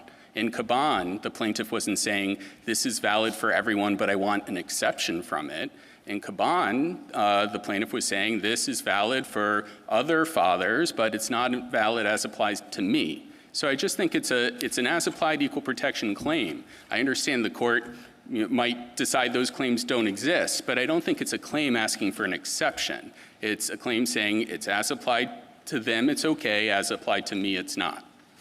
Counsel, how do you get to a Title IX violation? I know exactly how you get to an equal protection violation, okay? When if you accept that the regulation does, by its own terms, permit sex-based separate sports, does permit schools to do this. What in Title IX explicitly or even logically says that you have to give transgender Thank you. I appreciate girls the same opportunity? Because the regulation said, it's not just the statute, it's the regulation say, you can create separate sex teams. No, thank you. I take the point. I think there's always been a tension between the underlying text of Title IX, which protects individuals, not groups, and the regulations, which are authorized by the Javitz Amendment and have special leeway to make some group-based measurements. But if you look at the rationale for the regulations, Hugh, when it issued the regulations, said that we think that our group-based method, which otherwise would have been completely impermissible for Title IX, adequately protects the rights of individuals. Because if boys and girls as groups are being given equal sets of overall opportunity, then every individual in the group also has a set of equal opportunity to choose from. Yeah, I think that's the problem. And, you're absolutely right to worry about the wrecking ball, but I think we've kind of taken a wrecking ball to that. There's no solely in the statute, all right? And we're talking about individuals. But Javitz changed Title IX, and it said, sports are different. And we've got these regulations that have been out there for 50-plus years. And, normally Skidmore kind of comes in there. Forget about the spending clause, I guess. But maybe I'll ask you about that, too. Well, why doesn't that make this case very different than Title VII? Yeah, so I completely agree. The Javitz Amendment is what makes this different from Title VII, and I'm very happy with however this decision comes out to have a decision that's focused specifically on the unique context of athletics as opposed to these broad arguments about Bostock applying to Title IX as a general matter. But I guess what I'd say is the regulations still require equal athletic opportunity. It's not a complete exception for sex-separated teams. Yeah, but Javitz says it can be reasonable. Yes. And do you dispute that the Hugh regulation that's been on the books for 50-plus years is reasonable? I think it is absolutely reasonable as applied to cisgender students. I think that as applied to transgender students, instead of providing them equal overall opportunity, it's a complete exclusion from the program. And so that's our argument, that it's reasonable as applied in the context of cisgender people, but interpreting the regulations to authorize this sort of categorical exclusion that doesn't give BPJ an equal set of opportunities to choose from would be an unreasonable way to implement Title IX. Okay, gotcha. It's unreasonable as to all transgender students? No, I think it's a combination. I think so. A reasonableness test, I think that requires some sort of ends means fit, And I think that that exists when it comes to cisgender students. I think what makes BPJ's case differently from a cisgender student is two things. First, she doesn't have any of the physiological distinctions that justify the sex separation in the first place. And second of all, the harm to her is of a material different kind. It's one thing to say, we're not gonna let boys play volleyball because they have all these other sports to choose from, or we're not gonna let girls play football because they have all these other sports to choose from.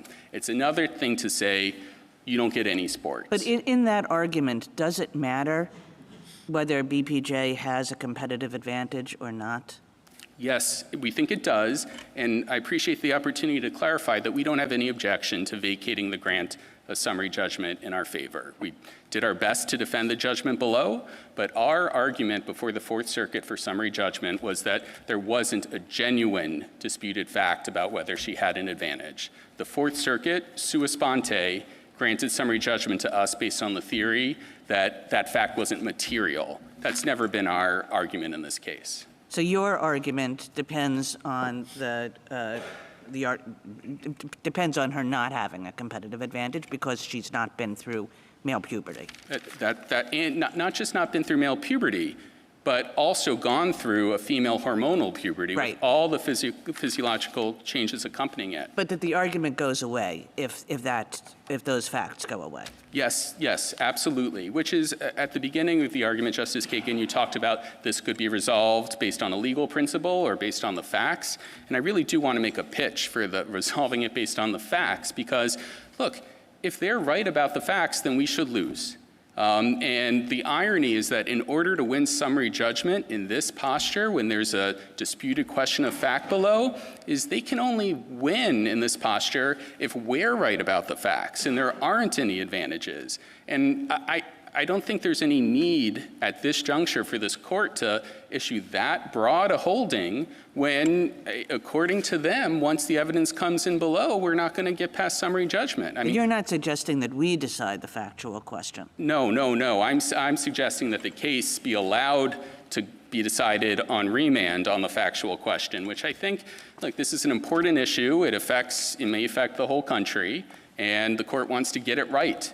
And I don't think the best way to get it right is to rely on, cherry-picked studies or assertions in amicus briefs. I think the way to get it right is to let all the facts they're trying to put in the record actually be put in the record. And then we'll have the facts in front of us, and maybe they'll make the issue go away. But I think that's unnecessary to intervene at this instance with a sweeping legal conclusion to something that might actually be a narrow factual dispute. Counsel, can you explain whether or why your theory would allow a cisgender boy who just couldn't make the boys' team?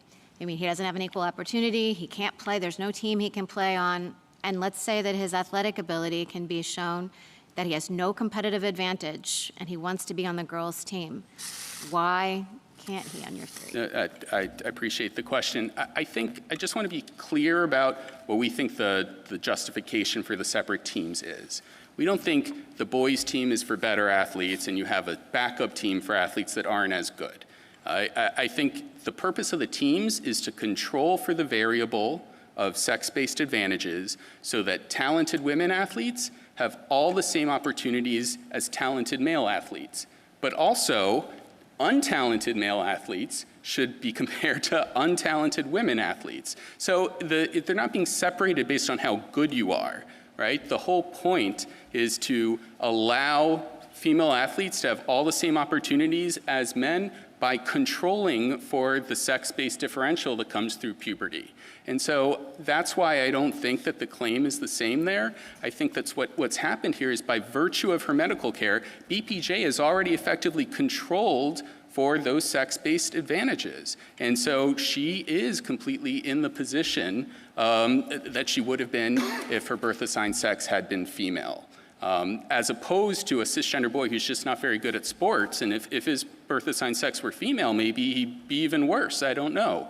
But again, the purpose is to control for the variable of sex to provide equality, not to have a good team and a team for people that can't cut it.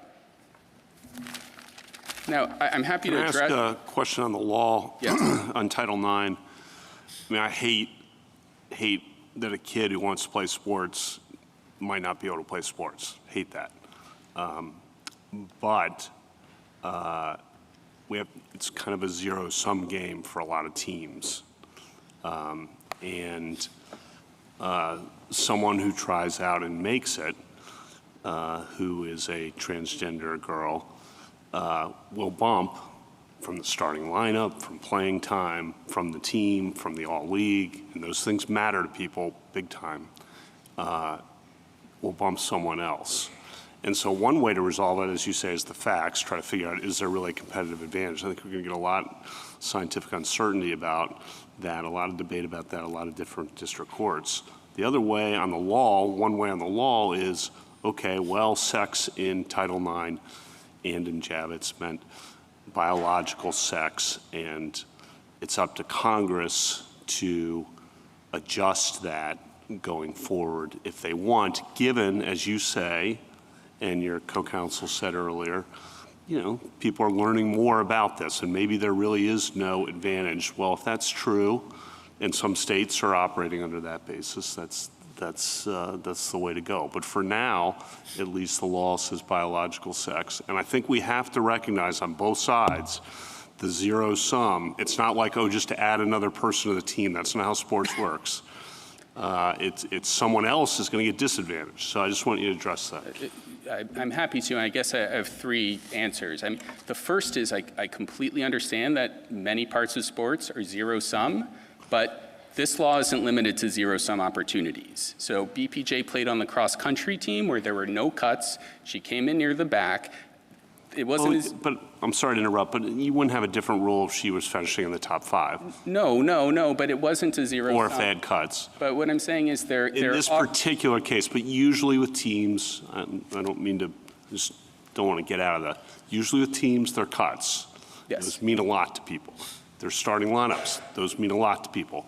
There's who gets a college recruit. That means a lot to people. Yes. I just want to say that there still are some areas where there are win-win solutions. I think even being able to be on practices with a team consistent with your gender identity instead of your sex assigned at birth can be enormously important.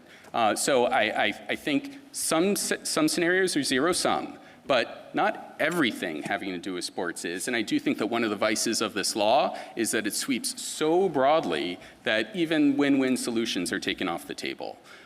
In terms of aspects where it's zero-sum, no one likes to lose. No one likes to not make the team. And people often don't make the team. The cisgender girls don't make the team when competing against other cisgender girls all the time.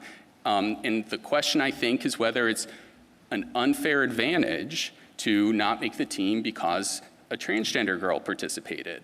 And if there is no sex-based biological distinction there, then I think it's an unfortunate situation, but I think it's the unfortunate situation that comes with having a zero-sum game, not inherent unfairness. Then the third thing is, I think however the court resolves this case, I really urge the court not to do it based on a definition of sex argument. We are not disputing in this case that West Virginia can have its definition of sex. Our argument is it's using this definition to inflict discrimination and deny equal athletic opportunity, but we are not saying their definition of sex is wrong. However, I don't think it follows that Title IX created some national definition of sex that preempted states' ability to say, actually, we are most concerned about discrimination that happens through gender roles. Can I ask you something? That's a very important point here, I think, for what happens in the future, what you just said. Do you think sex in Title IX can reasonably be interpreted to allow different states to take different understandings of that in their sports leagues? I do, because I don't... Why is that? That's real important, I think, going forward. Right. Because I don't think the purpose of Title IX is to have an accurate definition of sex. I think the purpose is to make sure that sex isn't being used to discriminate by denying opportunities. Just as I don't think we need to define race in order to enforce Title VI. So I think I wouldn't look to whether or not it's accurate to classify, BPJ as male or female. I think the question is she being denied an opportunity because of that classification? But obviously, sex can mean more than just So if we didn't want to prevent a different state from making a different choice from West Virginia, what should we not say, or what should we say to prevent that from happening? Well, I wrote down the answer to that when you asked Mr. Mupin. I have two things. I wrote, don't give definition of sex. And I also said I wouldn't decide this by assuming that Title IX provides a right to single-sex teams. In the regulations, single-sex teams are optional, they're not mandatory, and in addition to that, we're talking about the regulations, but on the ground, the way this plays out in practice is you have a 1979 policy statement, a sub-regulatory document that has a complicated test for determining when a sex-separated team is or is not required. And so I think that both because I think saying there's a right to a sex-separated team would predetermine some of the questions in that other case.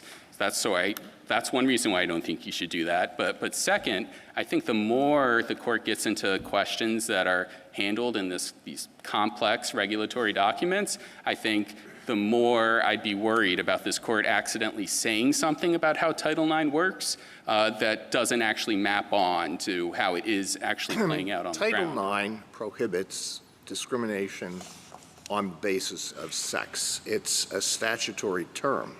It must mean something. You're arguing that here there's discrimination on the basis of sex. And how can we decide that question without knowing what sex means in Title IX? I mean, it could mean biological sex. It could mean gender identity. It could mean whatever a state wants to define it to mean. But it has to mean something. How can we decide that without knowing what the statutory term means? Well, I think there are a whole range of sex-based characteristics that can give rise to discrimination. I think if someone said, I'm going to discriminate against anyone who acts in a feminine manner, like anyone with limp wrists, I don't care who they are, but I'm going to discriminate against them. I think that would be sex discrimination. It would be sort of gender presentation. But I wouldn't say that's not covered by Title IX.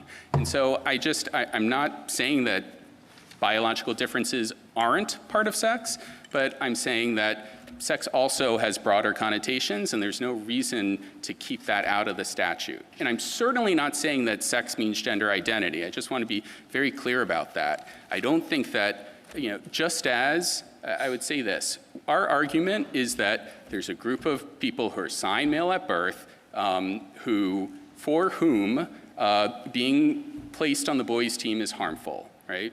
We happen to have a word for those people. It is transgender girls. But I don't think that means that we're elevating gender identity to be the new definition of sex. Just as in Phillips versus Martin Marietta, there's a subset of women, who are harmed by the policy. Not all women, but there's a subset of women who had young children. And there's a name for them, it's mothers, but that doesn't mean that we're replacing the word sex with mothers. I think how do you respond to or deal with the other side's characterization of that harm as just the disparate impact of this regulation? That really, it's not discrimination, I think they're saying, but it is just the downstream effect of the application of the classification that the Javitz Amendment allows, and that's just the way it goes. Yeah, so I guess I would say this.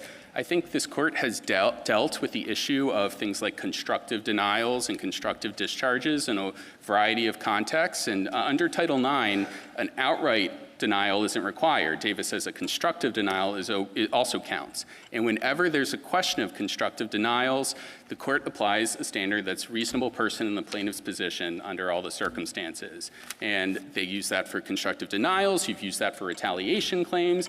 And if you look at Burlington versus White, I think it's very on point here, because one of the points that Burlington versus White said is that there's some actions that aren't going to be harmful to most people, but they might be harmful to some people. So Burlington versus White used a mother with young children might find a change in her work schedule to be incredibly harmful, right? That doesn't mean that, we're arguing that, this is a disparate impact classification on people who have young children. It's a sex classification. The sex classification is just harming some people and not harming other people. So that's how we would view it. I think this is a facial sex classification any way you cut it. And I'm sorry, you don't think we should have an operating definition of sex in Title IX?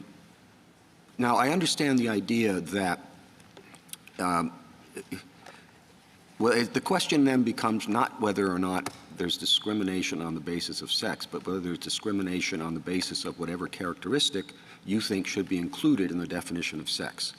Now, when it's used as a statutory term, I'm not sure you have that kind of flexibility. The question then would be instead, what does Congress think the word means? Well, Your Honor, I guess I'd say I think Congress prohibited discrimination based on sex. I don't think. I'm sorry, go ahead. Yeah, and so I don't think that, just as I don't think Congress adopted a definition of race, in Title VI in order to prohibit discrimination on the basis of race. I think I'm not trying to police the accuracy of the terminology that's being used. All I'm saying is that what's being prohibited is using this classification to discriminate, not. So well, but without really knowing what the distinction is. Well, I don't think the examples I've given about sex-based characteristics fall outside the common understanding of things that are related to sex. Well, related to sex. I guess what you're saying is that we do have to accept for your position that we're not dealing when Congress says sex, we're not dealing with biological sex. But we're dealing with other characteristics that people might associate with sex? No. I think for this case, you can accept for the sake of this case that we're talking about what they've termed to be biological sex. I think that resolves this case. I was just talking about in addressing other potential cases. So we don't have to say anything about the matter. You're willing for us to proceed on that assumption. Exactly. Just like in Bostock, I think you can proceed for argument's sake. Without taking a definitive position here, because it might have downstream consequences in other cases that even the United States doesn't want the court to prejudge here. Now, I would like to say one quick thing on Justice Barrett's reference to separate classrooms. I mean, it is true, and the ACLU's litigated cases about theories that there's different brain sexes for women versus boys, and that's why you need separate classrooms. I think the instinct was completely correct that you can have a lot of scientific justifications for discrimination. That doesn't mean that the discrimination is allowed or immune from scrutiny. And in fact, some of the studies that are cited in the amicus brief say boys are naturally more aggressive, right, and favor competition more because that's in their DNA. So I do think even in these studies, the idea that you're completely, just basing it on pure biology and not on other generalizations doesn't quite hold up.